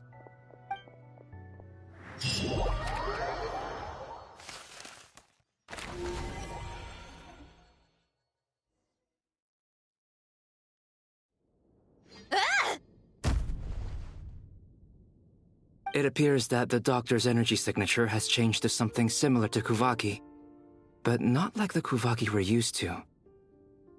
Nodcry's Kuvaki devices will only have a limited effect on it. I can see why you've chosen to place your hopes in alchemy instead. Also, I must say these books are rather profound. My subordinates just shipped them in from Fontaine. Some of them are from the Narcissenkreuz Ordo. Some are incident reports from Petrichor, and then there's a few test reports for these junk machines. Additionally, after some further scanning, I've discovered something extremely annoying. What's that? Teyvat's skies contain multiple moons. A long time ago, when I did my first scan, I detected 3, just as the legends say. But when I checked again just now, I detected 4 moons. So there's one extra? Yeah. Originally, I thought that if I could still find 3 moons, that would at least mean Columbina's still alive.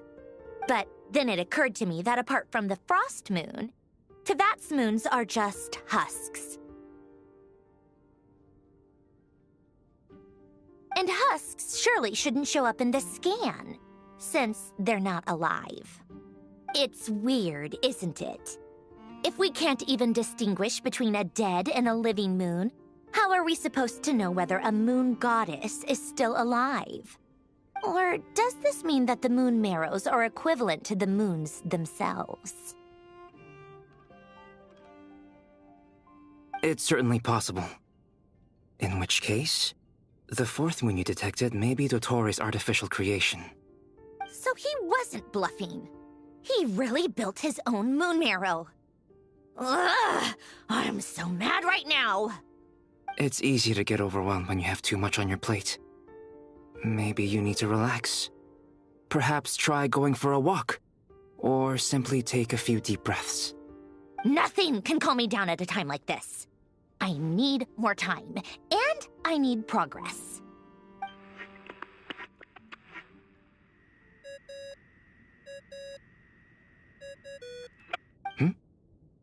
It's Mr. Flynn's. I really hate that ringing tone. Ugh. First the 4 orthants of the Narcissenkreuz, then moon marrows. Now what? Oh, sorry if we're disturbing you. Might I ask what's troubling you? What do you want? We're busy. Are you still at the Curatorium of Secrets? Yeah. Look, everyone else is still out, so there's no hurry. Plus, I'm busy, so I would appreciate if you gave me some space. Even though we have crucial intel to share? Fine. I'm listening. Do you intend to share it via the Dodo communication device? Ordinarily, I would, but this is a unique situation. I think it's best that we discuss it in person. See you at the Curatorium.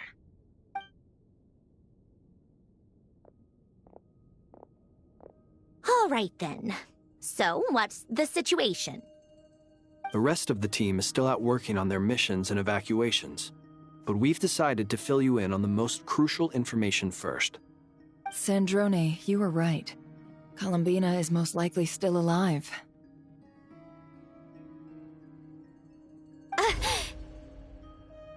That's the best news we've received in a while, by a long way.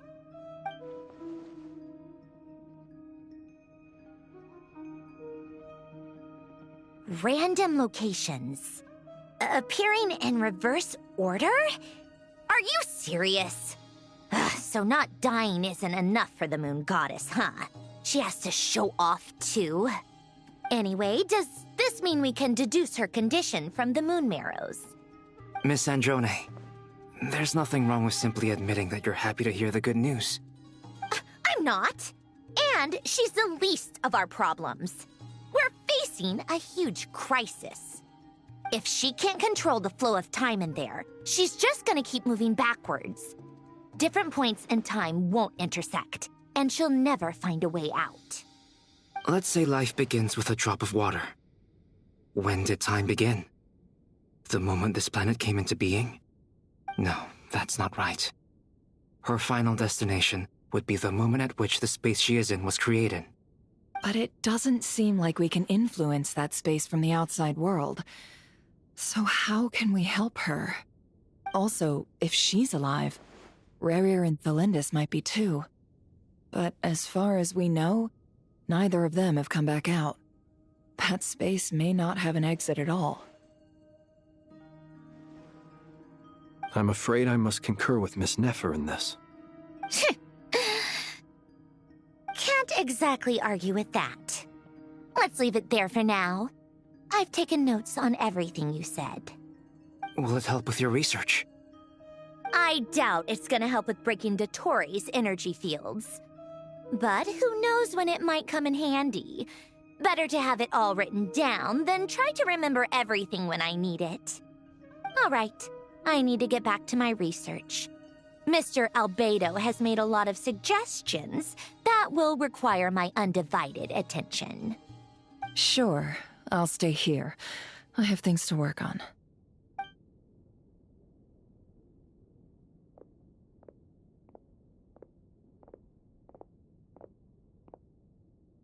Paimon, are you there? Oh, right. She went with Varka to Natlan, didn't she? Good thing we've moved her and the Traveler's luggage in here. Speaking of the Traveler, where could they be? There's a note from Paimon. Paimon here.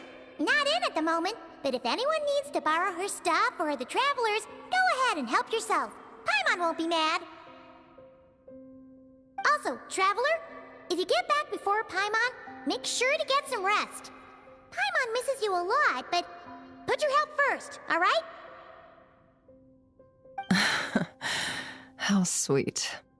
Well, since you offered, Paimon, don't mind if I do. This is the Traveler and Paimon's luggage. All the items they use day to day are here. It's well organized. I wonder which of them is responsible for that. What do we have here?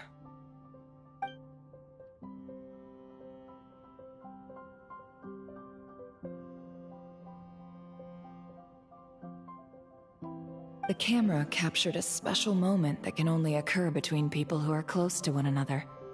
You can really sense how the photographer feels about their subject. I wonder why this picture was placed outside. Is it because Paimon recently looked at it?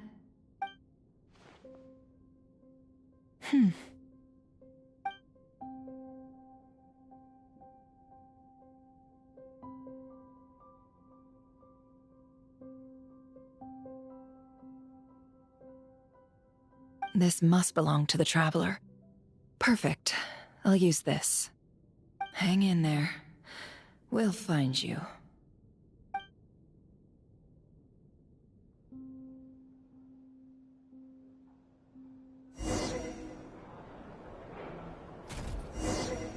Polonia. Search keyword world formula and bring me all relevant books.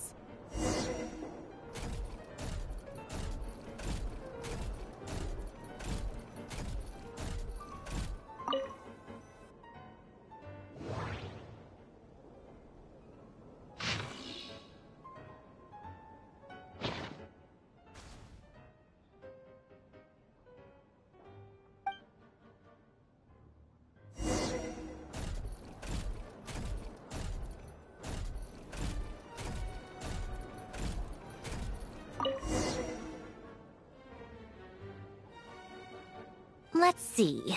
This one is on Tonki's sermon dictation concerning the apocalypse. I believe that the correct term for this is Fortuna. This was an ancient Romorian technology, a wisdom unparalleled. I never imagined that Romorian ideas would be so similar to the diagram I have named, the world formula. This is strong evidence that human civilization should gradually shed possibilities as it continues to explore and evolve.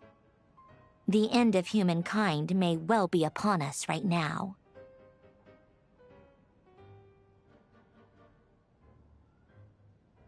The sparks of civilization shall run out, unless we consider introducing variables from outside the system. Variables. Surely that can only mean one thing. Descenders? Dottore likely captured the Traveler because of his descender status. But the Three Moons' authority comes from the world itself. Why would Dottore need anything beyond that?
Where does this variable factor in? The world formula calculates the fate of an entire world. Introducing a variable would therefore give us...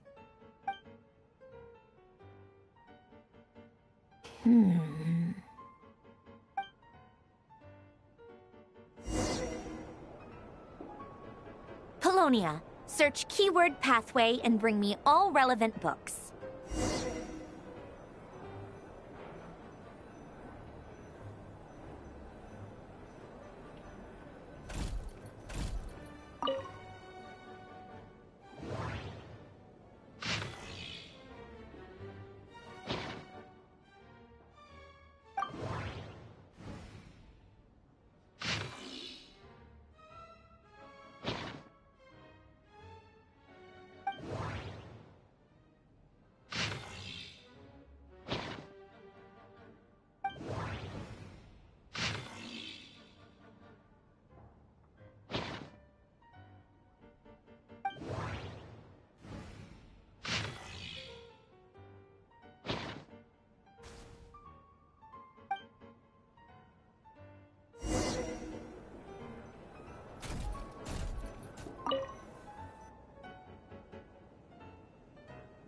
Otonki Sermon Dictation.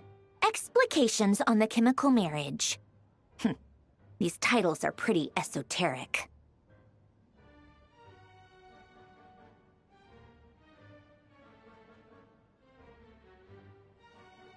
Observe and compute the pathway displayed in the guidance diagram. Deconstructing and reversing its effects could generate potential ideas. So, it's one of Renee's draft lectures. Deconstructing the pathway. I suppose that could lead to a breakthrough.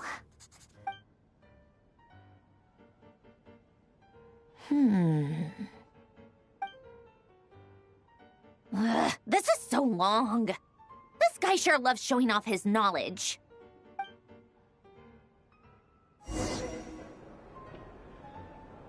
Polonia, search keyword tree model and bring me all relevant books.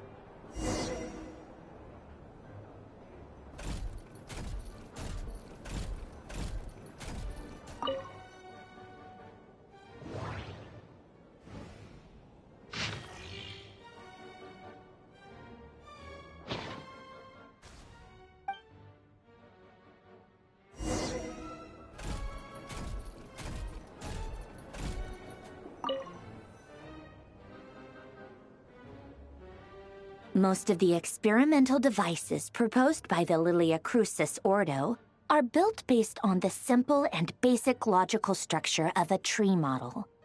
Lilia Crucis. Guess they were trying to cover up the name of the Narcissenkreuz Ordo? When Duke St. Germanus departed, he said, "It seems that there's no going back." Alas, he is only a genius when it comes to machines. In all other things, he is but ordinary. Excuse me? I'm sorry. That's just ridiculous. What kind of book is this? Great Detective Herlock, the Alchemist and the Clockwork Saint? Isn't this a novel? Come on. Still, the author swears that they knew Renee well. Whatever. I guess it's not beyond the realms of possibility that Renee would say nonsense like that on occasion. Memory, wishes, souls, and persona. Frankly, this sounds more like occultism, but if Albedo vouches for it, I suppose there must be some alchemical basis to these techniques. The way Alain Guillotin saw it, the world was comprised of machines. The universe needed machines, and thus his technologies were created. That's why I was born. René, his full name was René de Petrichor, if I recall correctly. Sounds like he and the town must be intricately connected. That place was also the source of most of our information regarding Remurian civilization. Seems like some of his projects were based on their technology. The cutting of souls and storing them in vessels. These seemingly unrelated techniques underpinned René's research.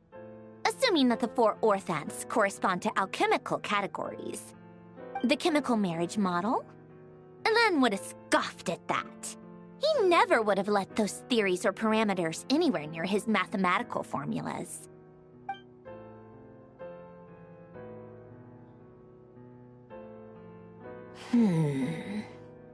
What was Alan's view on Renee? I know he mentioned the name, albeit very rarely. Oh, now I remember. Alan's old notes are here too. They mentioned Renee once. Renee seemed most out of sorts when he spoke to me. A lack of sweet foods has dulled his mind, I should think. Either way, his words are not to be believed. Yep, that sounds like Alan. My subordinates actually did a half-decent job digging out all these materials. Makes a change. Good for them. Some of Alan's old files are completely consistent with these records. He must have gotten them from the Tower of Gestalt. I never knew he got his hands on Renee's records that early. He may have kept them, but he never even attempted to use them. Didn't believe a word they said. Come to think of it, Renee's world formula was filled with calculations of constants. That shows he believed that the fate of the world to be predetermined. As for Alan... it's been too long. I forget what he said. What would he have said? A guy like him, fervent believer in machines, but not headstrong enough. The world can be changed. It is worth persevering. Yes, that's how he used to think at least. He created that procedure to save this world. Yet the scale of the world's fate proved too enormous. The result was beyond his ability to calculate. He died having never seen the outcome.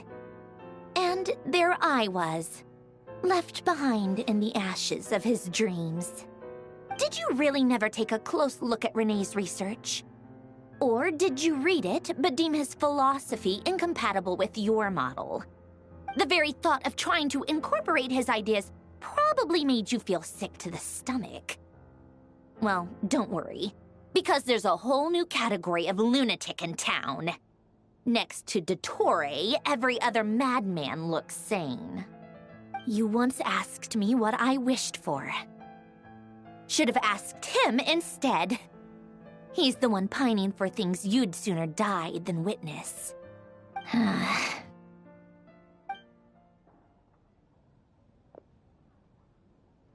Even the tiniest variable can make big waves in the present. Now then, allow me to put these incompatible fragments together in your stead. First, establish and verify the existence of the Great Circle. Absolute nihil on one end, absolute reality on the other.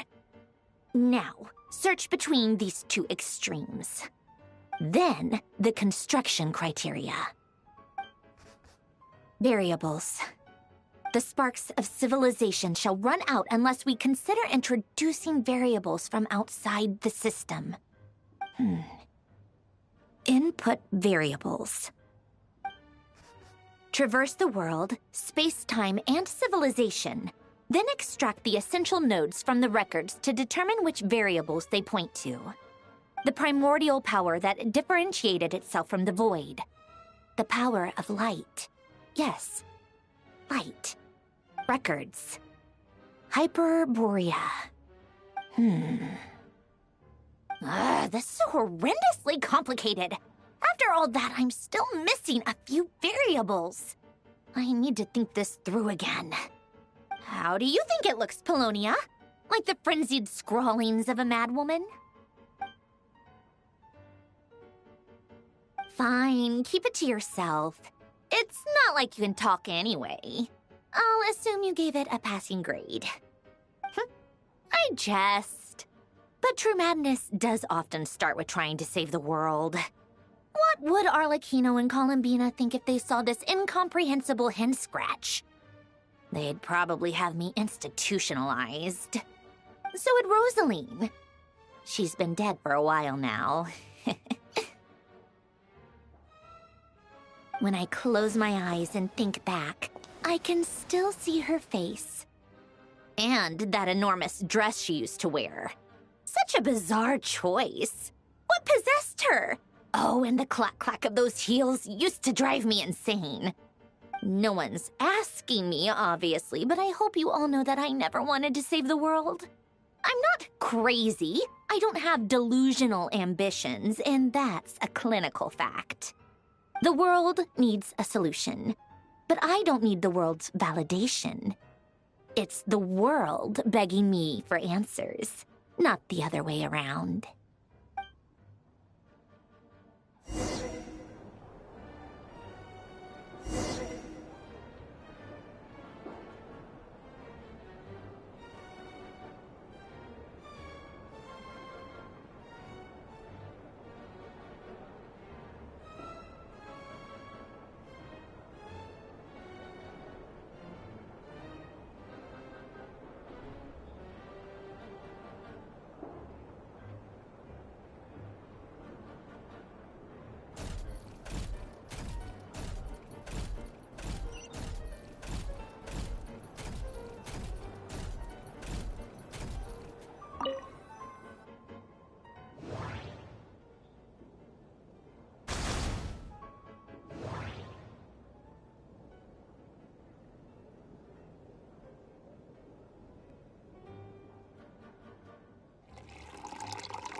Oh, cookies to go with the tea.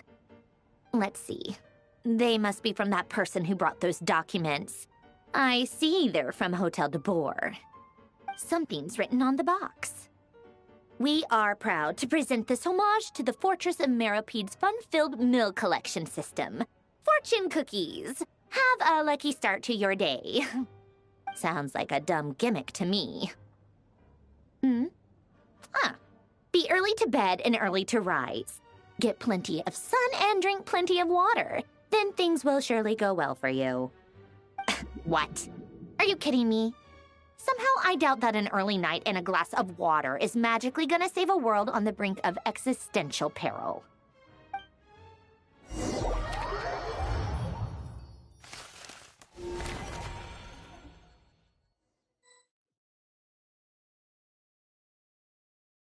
Lady Arlecchino, word has reached us that Lady Marionette's troops are all in position. They are ready to act as soon as the order is given. Excellent. The only thing is, they are fewer in number than we expected.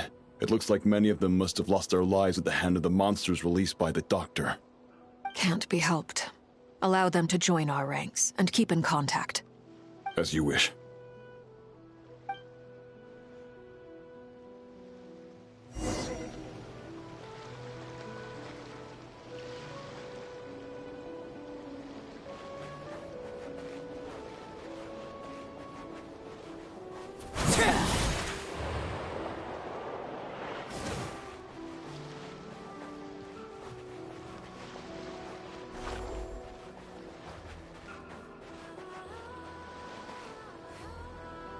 It's been a while, Arlecchino. You look well. Did Dottore really have to build his lab right on the sole path between Snezhnaya and Nodkrai? Had to go on a huge detour to stay out of its line of sight. Sounds like an arduous journey. I assume you've brought word from Her Majesty? Of course, all part of the job. Firstly, the Tsaritsa has authorized Fatui Internal Affairs to review Dottore's case. They will reach a formal verdict on whether he has turned traitor and whether he poses a threat to Snezhnaya. While they're working on that, I've been ordered to come and receive the refugees from Nodkrai. They are nearby. My team will escort you to them shortly. Great. Aside from that, Her Majesty has a message for you and Sandrone personally. Huh? Where is Sandrone? She stayed behind to work since I was making the trip anyway. It seemed sensible to have one person on standby at base while the other came out to meet you. All right, guess that's just how she rolls. In that case, tell her that the Tsaritsa's decree this time is pretty awesome sounding. I think she'll like this one. Still, I wonder what... Wait, what's that? Did one of our troops turn into a monster? Take him out.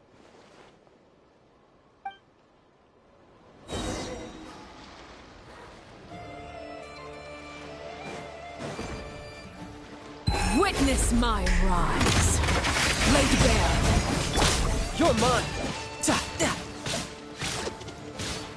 Who's next?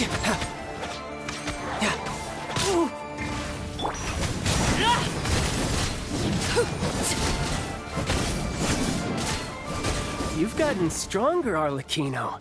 Nice. Stop that right now. I appreciate the praise, but I am not fighting you today. I knew it. Let your guard down. Overruled.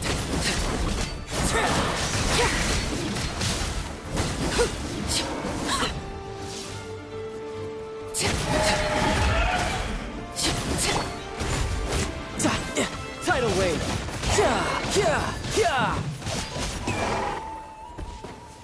I can't believe it.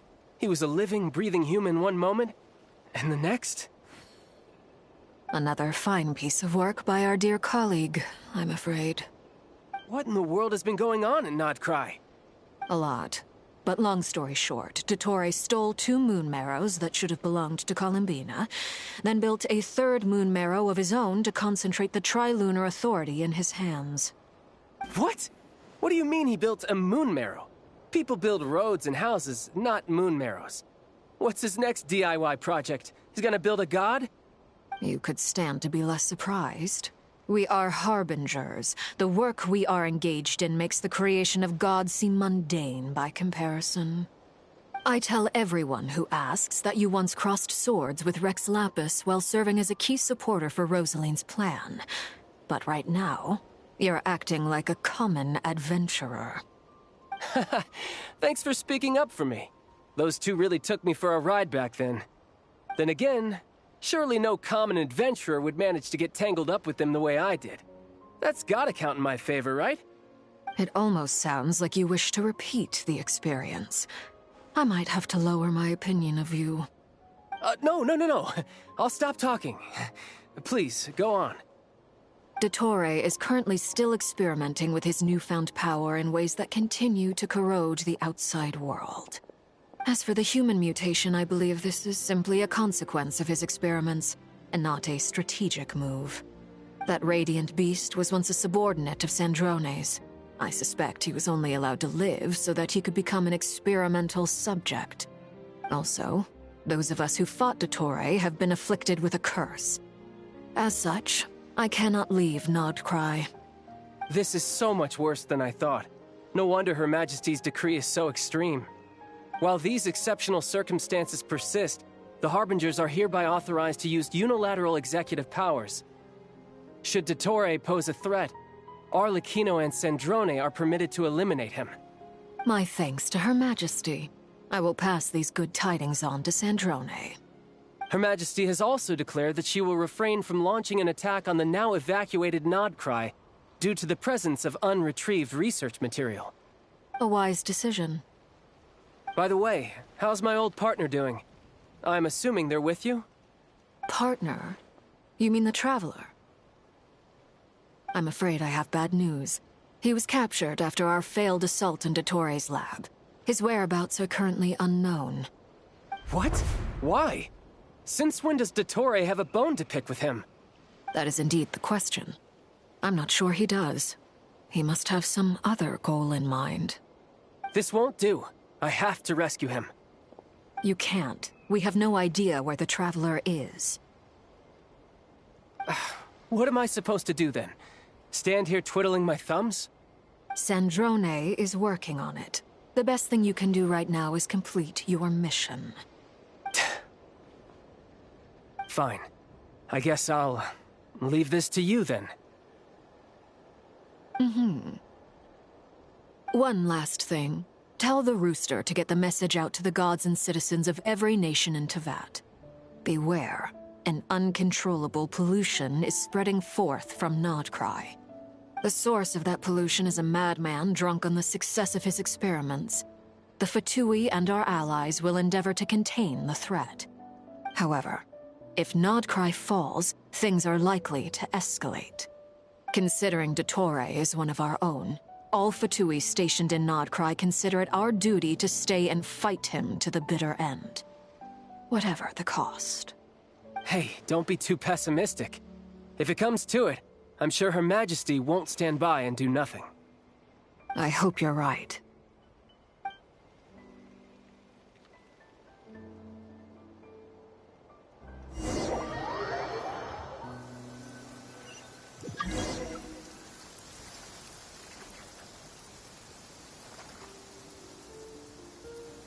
You're right on time. Thanks.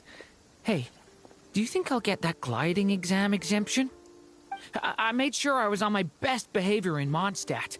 I landed well outside the city and walked in through the gates. I'll help you apply, don't worry. For now, let's see what we have here. What are the Doctor's energy fields even made from?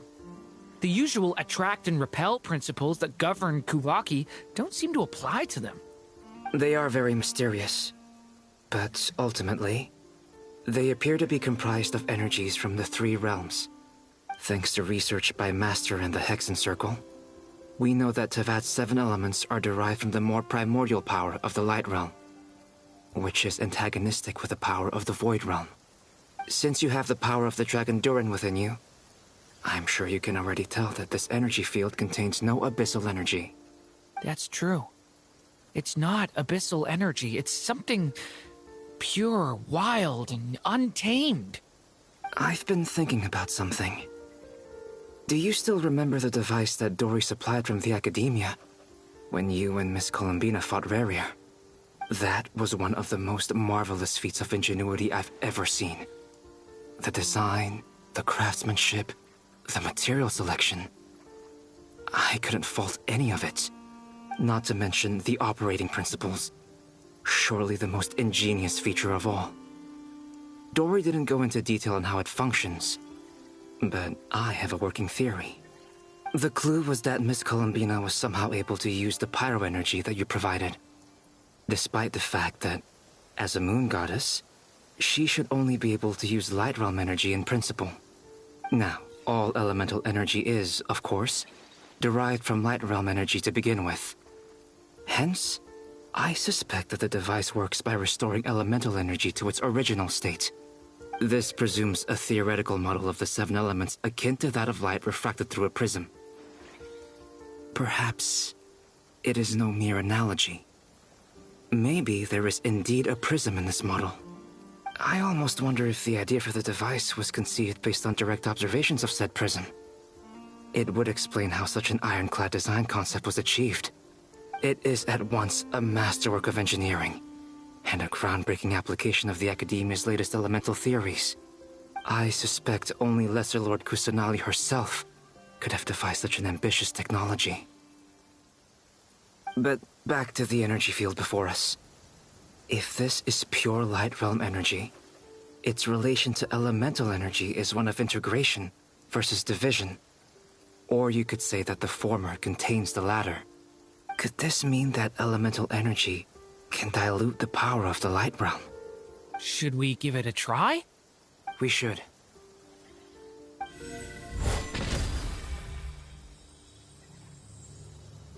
Ha! It works! Clear signs of disruption were detected at the periphery of the energy field. This indicates that elemental energy can disturb or even negate the field. Now you try. All right, here goes. It's working! Switch to abyssal energy and attack again. No surprises there. Abyssal power drains the energy field to a significantly greater extent. I now feel confident in asserting that the energy field is indeed pure light realm energy, and that elemental energy can dilute it. But the energy field is huge. How much elemental energy will it take to neutralize it? We don't have to neutralize it completely. We can try other approaches. That's all for theory. Would you like to continue watching? So you knew I was here? Huh? When did you get here? A while ago. But Albedo sounded like he was working on his thesis defense back there. Back in Sumeru. You can end a person's whole career by interrupting them mid-speech. Very thoughtful of you. I'm truly touched. Could I ask you to lend me a hand? With what? A little test. Try using Anima to unleash a concentrated assault with circular blades, with the goal of breaking through at a singular point. Nice! This time it tore through the field. Tremendous. This is a major breakthrough. Should we go through? We probably shouldn't risk having mutually antagonistic energies in such close proximity. Durin, you stay here and watch the entrance. Hat Guy and I will go in to investigate. Sounds sensible to me. Keep your eyes peeled, Durin. Don't worry, I got this. You two be careful in there. Just give me the signal if you need help and I'll dive right in. What do you mean, signal? It's based on a new alchemical concoction I developed last month. When 2 bottles of it are smashed on the ground together, they emit a blinding burst of light. If it comes to that, remember to shield your eyes with your hat. Glad I asked. Thanks for the heads up.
Like I thought. Beyond a certain distance, we can't see the opening where we came in. Maybe that's to prevent people from escaping. Sounds like Dottore's style to me.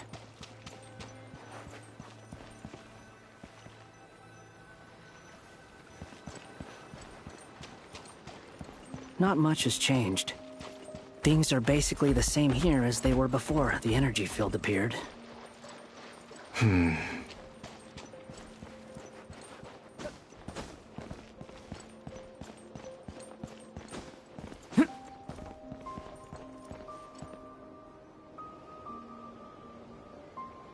They have no heartbeats and they're not breathing. We can only assume they're dead. But there are no visible wounds.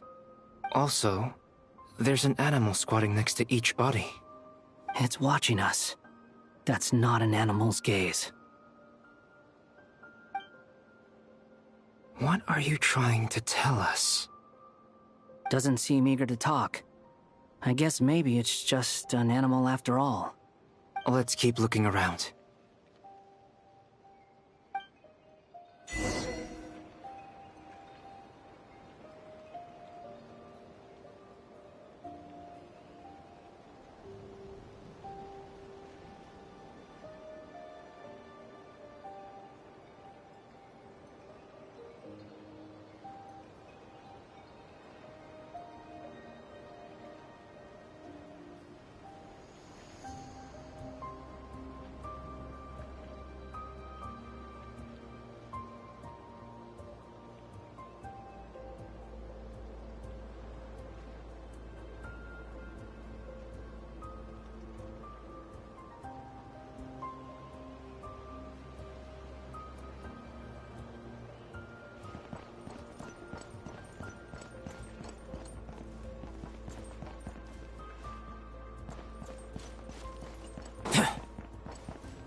Same situation everywhere. Not a living soul in sight. Just countless bodies with animals standing watch over them. Well, I think we can safely rule out the possibility that they're all pets. Is skirting around the topic your way of showing consideration for other people's feelings? Just being cautious. I don't doubt that you can handle the truth.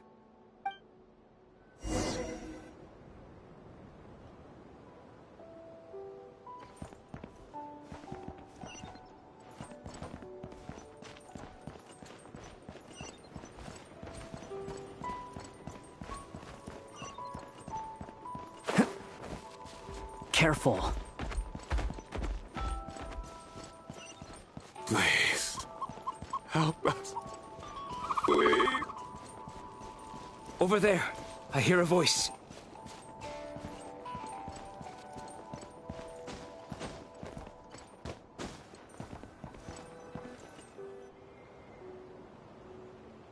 Please.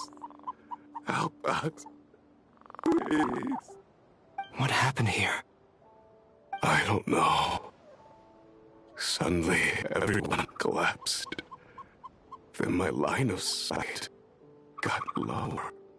I still have some of my senses left. I gotta get out of here.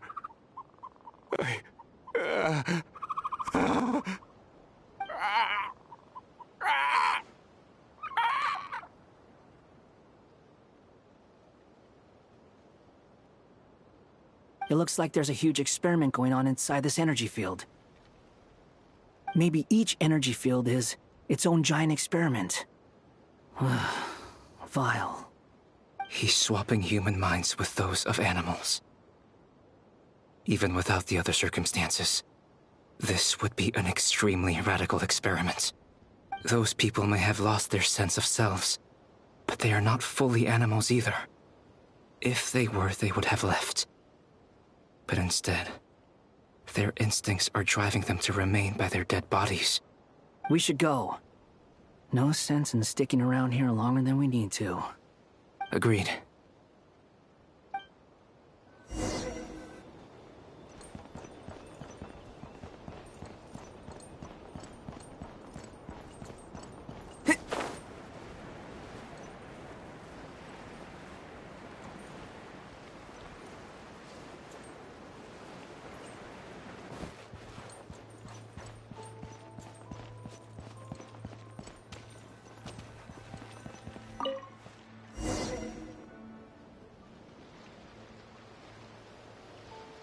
You're back! Everything okay? We saw some things that take a strong stomach. Otherwise, we're fine. We should share our findings with the others.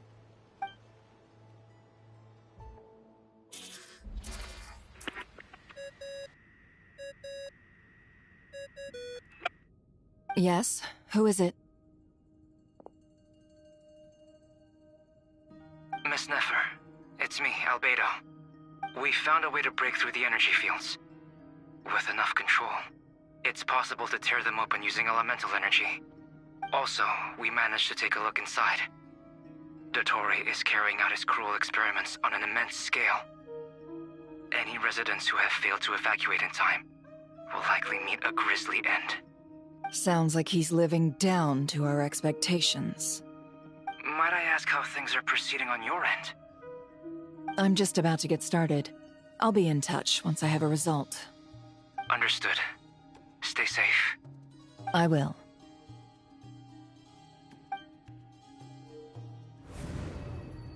Well, Nefer, I'll link up with you once my tasks are complete.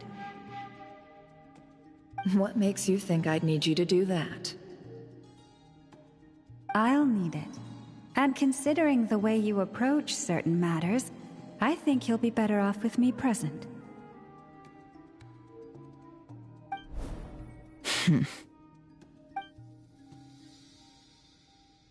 Let's begin. Entering simulation mode. A vast wasteland.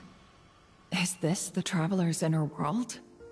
I was expecting something more vibrant, to be honest. Wait, Someone's there. What are you looking at? In that case, I'll look at it with you.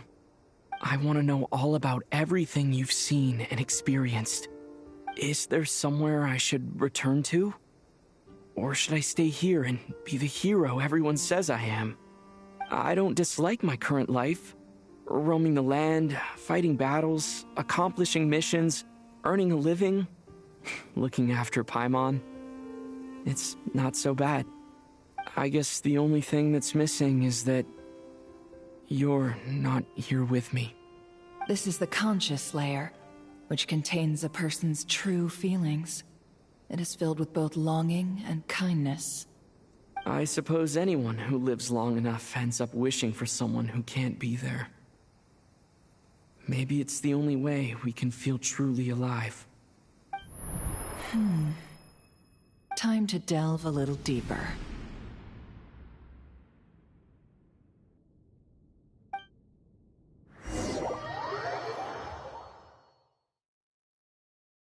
Nasha Town is hardly the optimal choice for a place to live, but it has character and a reasonable population density. What are you trying to say? Oh, don't be nervous. I was just thinking where might make a good starting point for your journey. Perhaps I should send you further afield. Conria, perhaps. Conria ceased to exist long ago.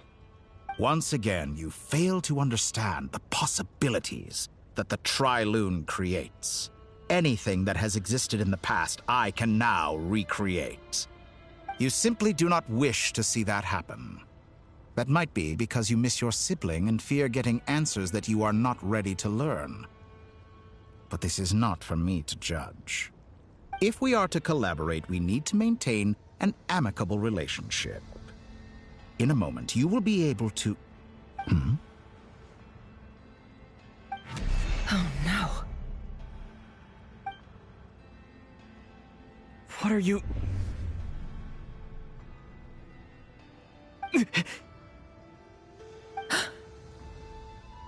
What are you gonna do? Don't move. Something unwanted has crept into... Oh? Gone as quickly as it came.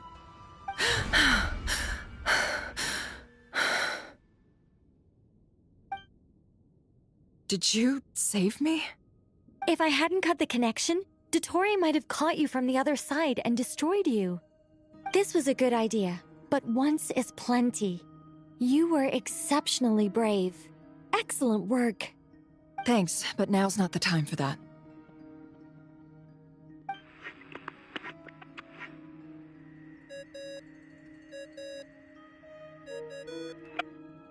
Albedo speaking. I think I know where he is. What is this endless darkness? I can't see anything, even though my eyes are wide open. But why? What happened? Ah, sorry about that. I take it you didn't notice. Just now, a friend of yours took a little peek into your mind. Could it be Nefer? How did she do it? Did she use something as a medium to connect to me? Do you think she's aware of your current circumstances?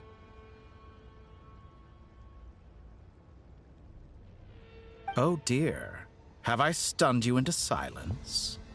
I only wanted to slow down your time a little so I could stop your intruder in her tracks. It would have been nice to capture the spy. I must say, I'm finding the ability to adjust the flow of time rather intriguing. The moment you closed your eyes, time seemed to grow impossibly viscous, didn't it? A whole month passed before you opened your eyes again, but only for you. No one else was affected. I dare say this is something only a god can achieve. Point taken. You've proven once again that you have god-tier powers. Oh, you misunderstand. This wasn't about proving a point. I was testing things out. I find I learn best by doing, and I have to admit, time is not the easiest dimension to control. I only wanted to make you sleep for a short while, but it ended up lasting a whole month. Clearly some finesse is required to wield the authority over time as I wish. I hope you're not angry with me. It was only a month's discrepancy, nothing too serious. Had I been off by a year, a decade, or even a century, that would have been quite a different story. You could have frozen me for millions of years. So much for collaboration. You aren't showing much sincerity. Millions of years? To what end? I wonder if you don't understand humans all that well. They are very pragmatic creatures who understand only that which they can perceive with their senses. If I had you sit here for a week, I imagine people might sympathize. But if I left you here for 100, 1,000, or 10,000 years, the sheer size of that number would cause it to lose all meaning to them. They would not have the capacity to comprehend your suffering, and thus they could not empathize. Unfortunately, while gods do exist in Teyvat, it is ordinary humans that account for most of the population. Their lifespans are so limited, their bodies so fragile. Did you ever really hope that they could begin to understand someone like you? Your long life and unique origins make you fundamentally different from them. How long will it be before they start to treat you like the alien you are? Before you are ostracized, outcast? Alien? Even I feel bad for you sometimes. This world has made you into a slave. So many times you have served its will, and not once have the powers that be ever thought to grant you the one simple thing you wish for. You have been treated most unfairly. I can change that. I will grant you special privileges and give you back the status you rightly deserve as a descender.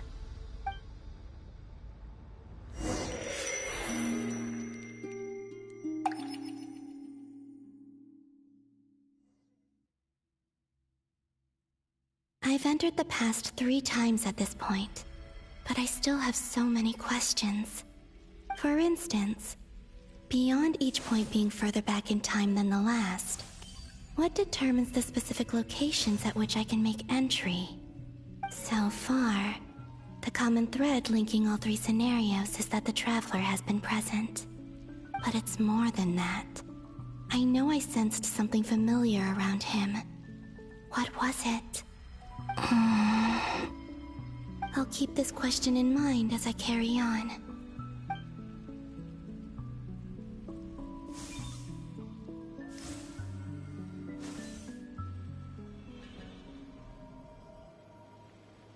Humans, you never change.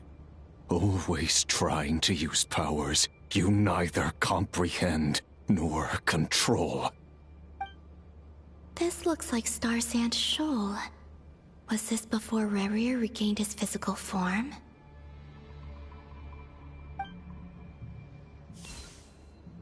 You've messed with the cannon again, huh? Sorry, but this round's not gonna go your way. The cannon. That's right. I was at Silvermoon Hall and I sensed an abnormal Kuvagi fluctuation coming from Nasha Town. And right after that, came an ominous power emanating from Star Sand Shoal. My body was once torn into countless pieces and hurled into the swirling chaos of time itself. But even so, my life and will were not extinguished. I wonder if I could try to prevent his resurrection. But how would I do it? What can I do, here and now? Traveler! Behind you! Look at that light!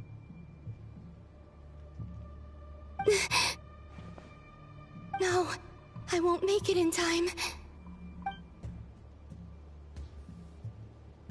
He's using the Kuvaki shield, like I taught him. Is he going to use it to block the cannon's beam? He's strong. I'm sure he can manage. But the force released when the beam impacts the shield might lead to collateral damage. Easy Island. The Frost Moon Scions will be exposed to lethal levels of Kuvaki. A question, if I may, kind Miss Columbina. When the cannon's Kuvaki beam was deflected earlier, I saw several bolts of energy streak toward Hisi Island, only to be blocked. Did you also have a hand in that? Maybe that really was me after all. Well, future me.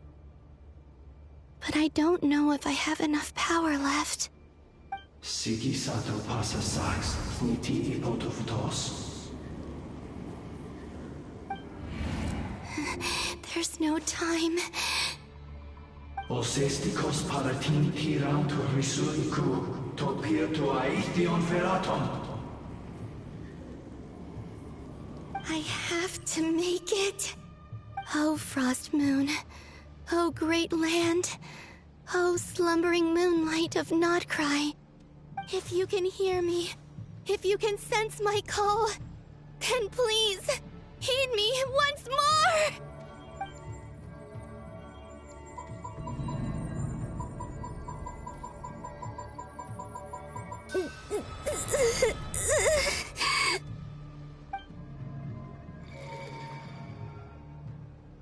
Did it work?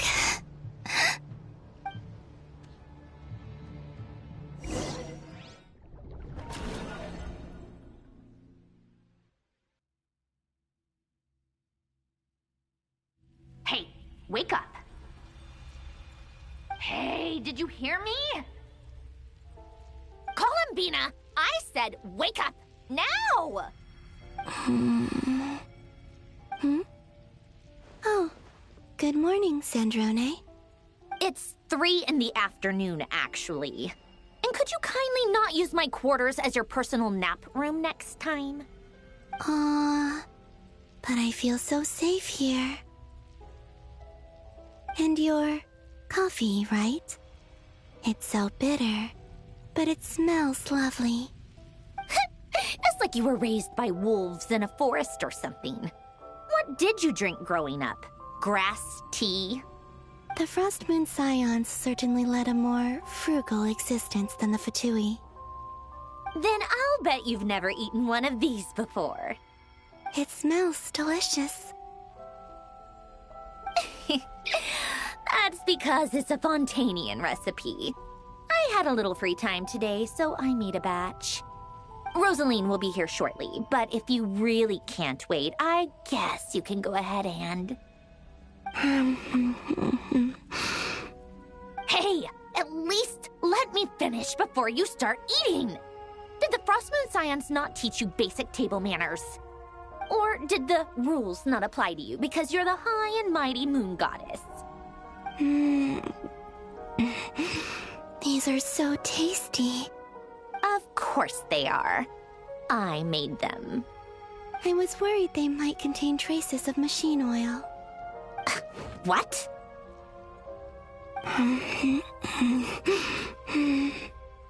You know, there's something I've always wanted to ask you. Why did you leave your old home and join the Fatui? I mean, I'm sure their food was awful. But there's gotta be more to it than that. Well, life there didn't go quite how I imagined. What were you expecting? You're a god. Your followers are gonna make some demands of you, right? Surely you can just answer a few prayers here and there in return for the free food and drink. How bad can it be? Well, would you help other people just for free food and drink? The doctor told me that you were created by a great mechanic, Lord something Fisher. The Lord Artificer. Ugh, some people can't keep their mouths shut. Oh, Lord Artificer.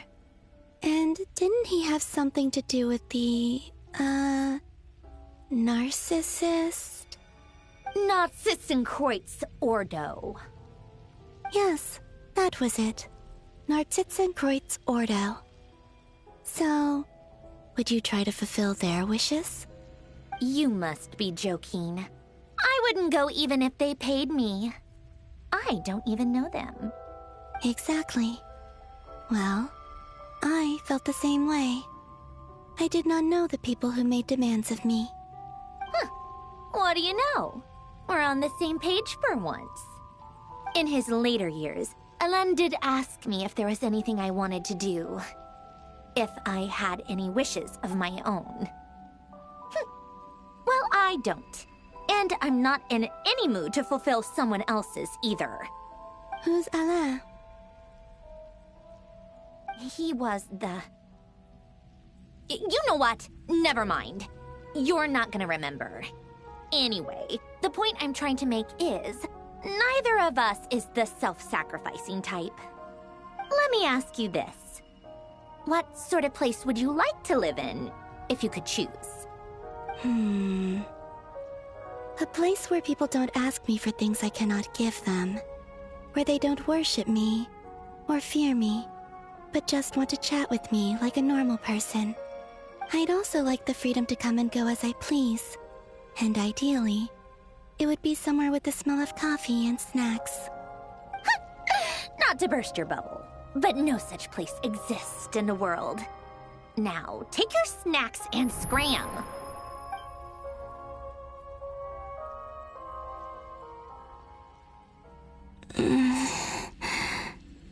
Did I pass out? Of course. I'm back here again. I dreamed of events from my past. Sandrone. Traveler. I miss you all so much. Back there. I guess I managed to harness all the Kuvaki energy on Hisi Island. But how did I do it? Time is flowing backwards here, and I can use that familiar power to enter the world of the past. That mystery ally everyone talked about. It was me all along. I can sense that there isn't much more power remaining up ahead. What lies at the end of all of this? Will time keep flowing into the past? And will I ever find my way back?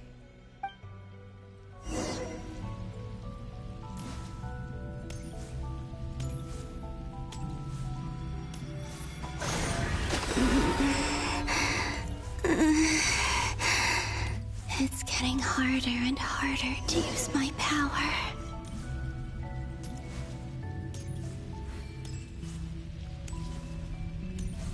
I'm no match for the Abyss in this state. I need to avoid the contaminated fragments.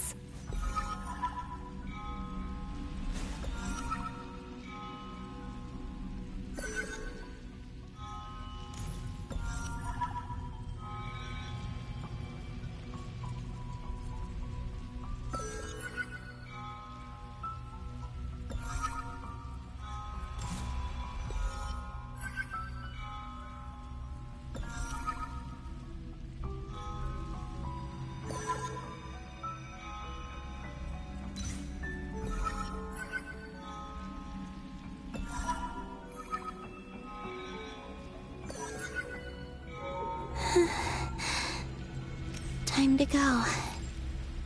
I wonder where I'll find myself this time.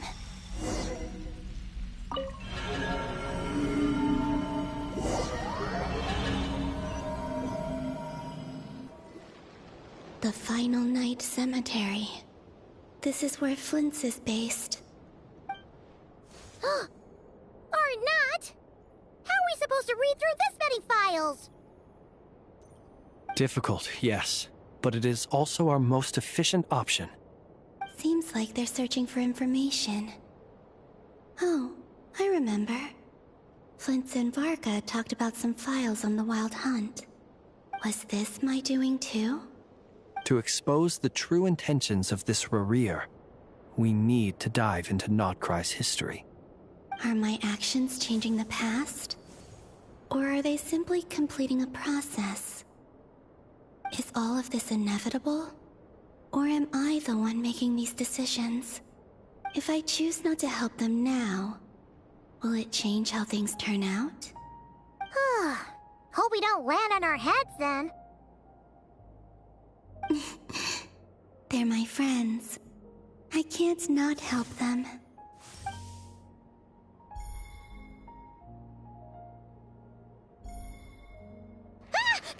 Ghost! And the other one was... here. Hey! Another file's moving!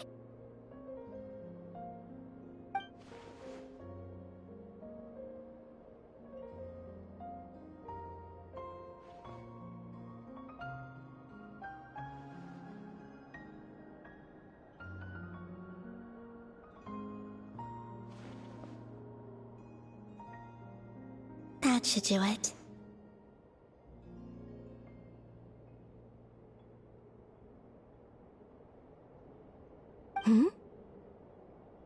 Luanatar? You can sense my presence? Wait!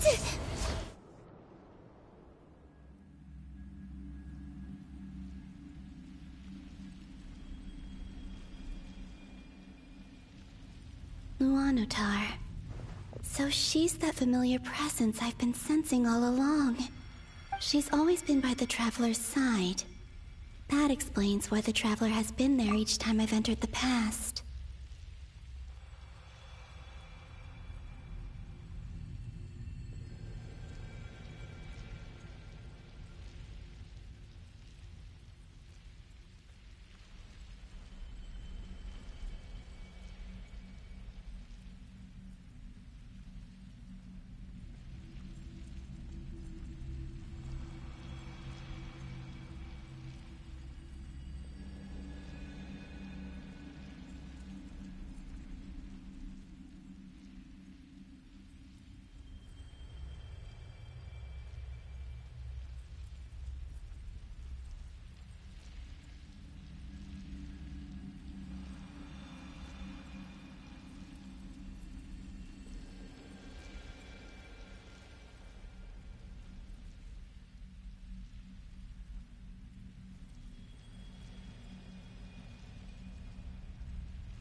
But why Luanatar?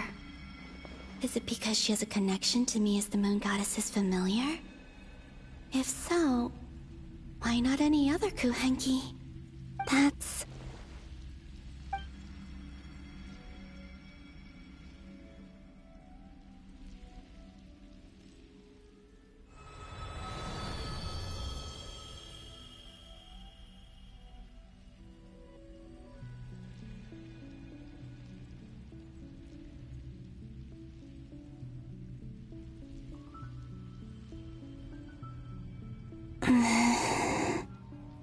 I cannot sense any power up ahead. Just a void, stretching out into infinity. This is likely my final chance to enter the past. It's now or never. I have to find a way back.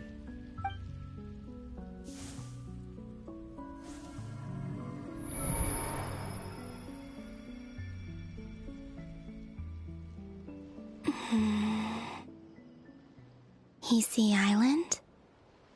How far back in time is this? Where's Luanatar?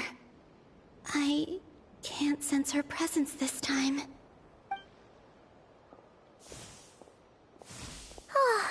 Seeing Enefa and Aino reunited like that sure was heartwarming. Traveler, Paimon. No, stay calm. I don't have much power left to change things. I don't even have that much time left here. Think, Columbina. How do I find a way back? A way back... to where? Do I go back to Moon Prayer Night? Or to the future that followed? And if I return in my current state, what will become of me then? Dottore's actions that day proved that he'd been planning that for a long time. He had already seized the power of 2 moon marrows before capturing me. Even if I managed to get back, how can I fight against him when he wields the Tri-Lune Authority? I can't. If I go back like this, I'll be playing right into his hands. I have to find some way of rivaling the power he has usurped. Wait. Time flowing backwards. The Tri-Lune Authority. Does that mean... I think I know what the final destination of this lunar reflection might be. I know what I must do. Speaking of homes, we must already be close to where the Frost Moon Scions live. The vibe here feels different, just like the scenery. But how do I communicate my plan to my friends? Should I write it down here? No. Someone else will see it. I need something with a close connection to me. Something I can use as a medium to tell them what's happened to me in here.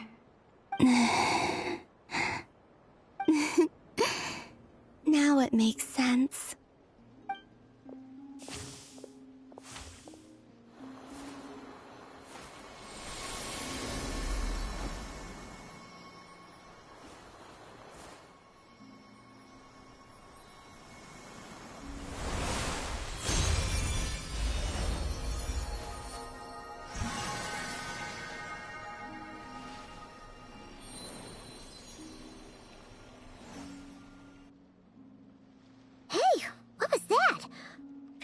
Some sort of breeze blew by, and then the petals suddenly turned into... Huh? It was I who brought Luanatar into being. I gave up a piece of my own soul to create her. That's why I could sense a familiar power from the moment I entered this space. It also explains why she's been present in every past location that I've entered. Because we have a deep connection. Hey there! What's your name? And the reason why there are no more gates to the past after this point is that Luanatar hadn't been born then. No wonder I sensed the trace of a blessing when we first met. But I still didn't recognize the soul hidden within you. Back then, I was just a little lost dove. I had yet to become Columbina Hyposelenia. Go on. Go on now. We've got stuff to do. Best you find someone else to hang out with. Hey, you scared it off. I'll be counting on you.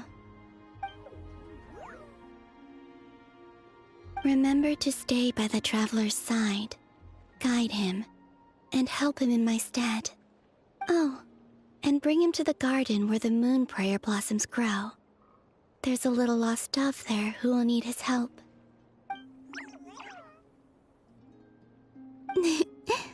Go on.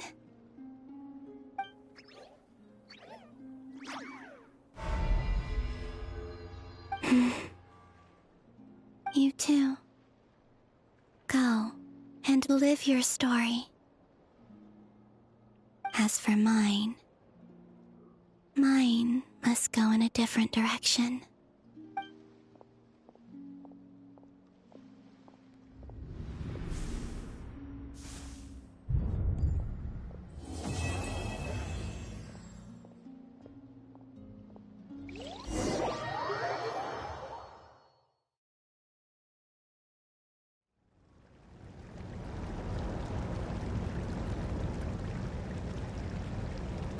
How would you like to experience the thrill of never being held accountable for your actions?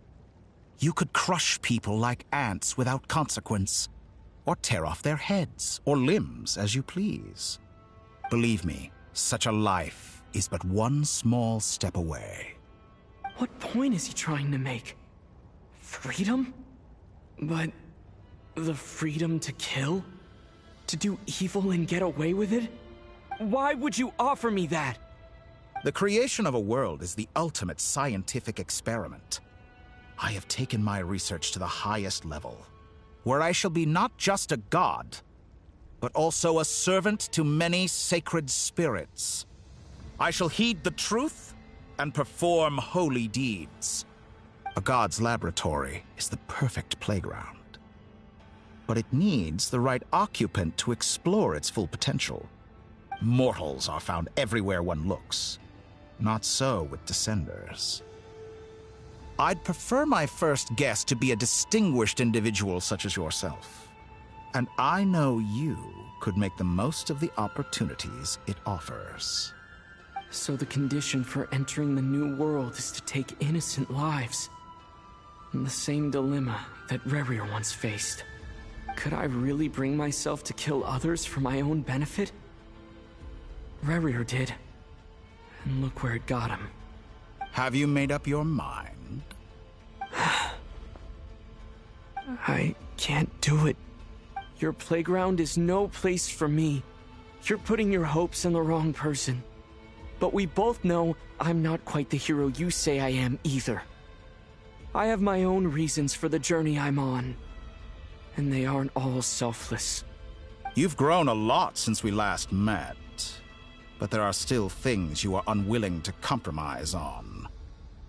This will only hinder you. Why don't I lower my requirements a little as a gesture of goodwill? I'll give you a little time to learn to be a less noble soul.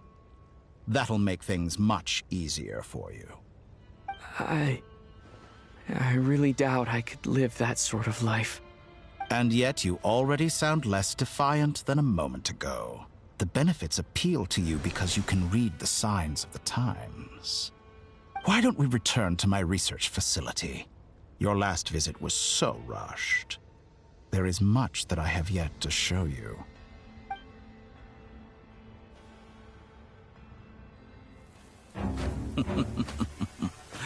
Now to that question,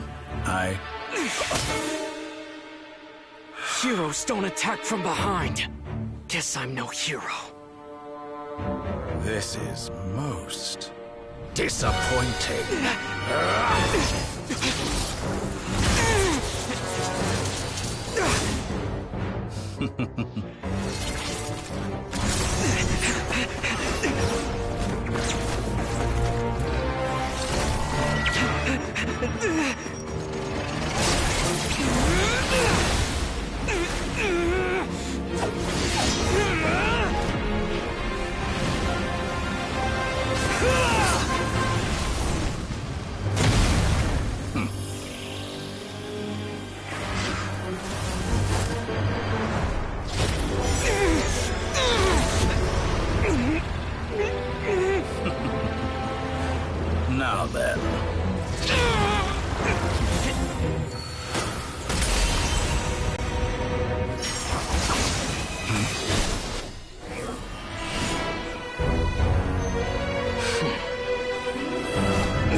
You're still gonna call me Hat Guy after that, huh?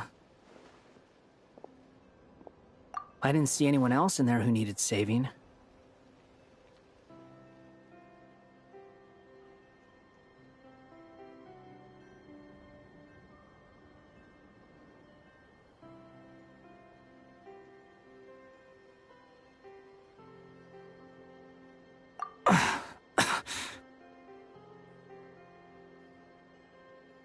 It's nothing. I'll be fine. Why are you looking at me like that? Is it that shocking that I'd come to your rescue? I owed you a favor back in Sumeru. Now we're even. Distracting Dottore was tough. I won't lie. He's not gonna fall for the same trick twice. That was my one shot. I'd hoped to use it to take him out. Ugh. I never wanted to obliterate someone more than I do right now. Dottore doesn't recognize me, but his segments were originally made based on an analysis of my operational principles. I expect it's only a matter of time before he figures out what I am. So Dottore doesn't recognize Wanderer because he deleted himself from Irminsul. Did he really miss his only chance for revenge by saving me? Why the long face? Hey, I'm not blaming you, okay? And I'm not complaining either. Rescuing you and killing Dottore are equally important goals. Everyone would be pretty stuck without you. It's best you live to fight another day. How are you holding up? Are you all right? Hat Guy said to put safety first, so we agreed to run as far away as we could after leaving the energy field, and only meet up once it was safe. You don't look injured. It seems that Dottore didn't do anything to you. All right. Rescue operation complete. Let's head back. There's a lot more work to be done before this is over.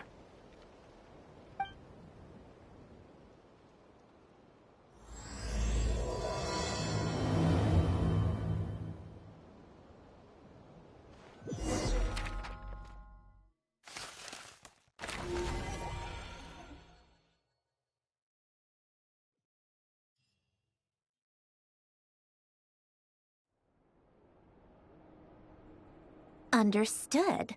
I will bear the Tsaritsa's decree in mind. I don't see what's so awesome about it, though. Does he really think everyone else is as immature as him? I'm not stooping to Tartaglia's level.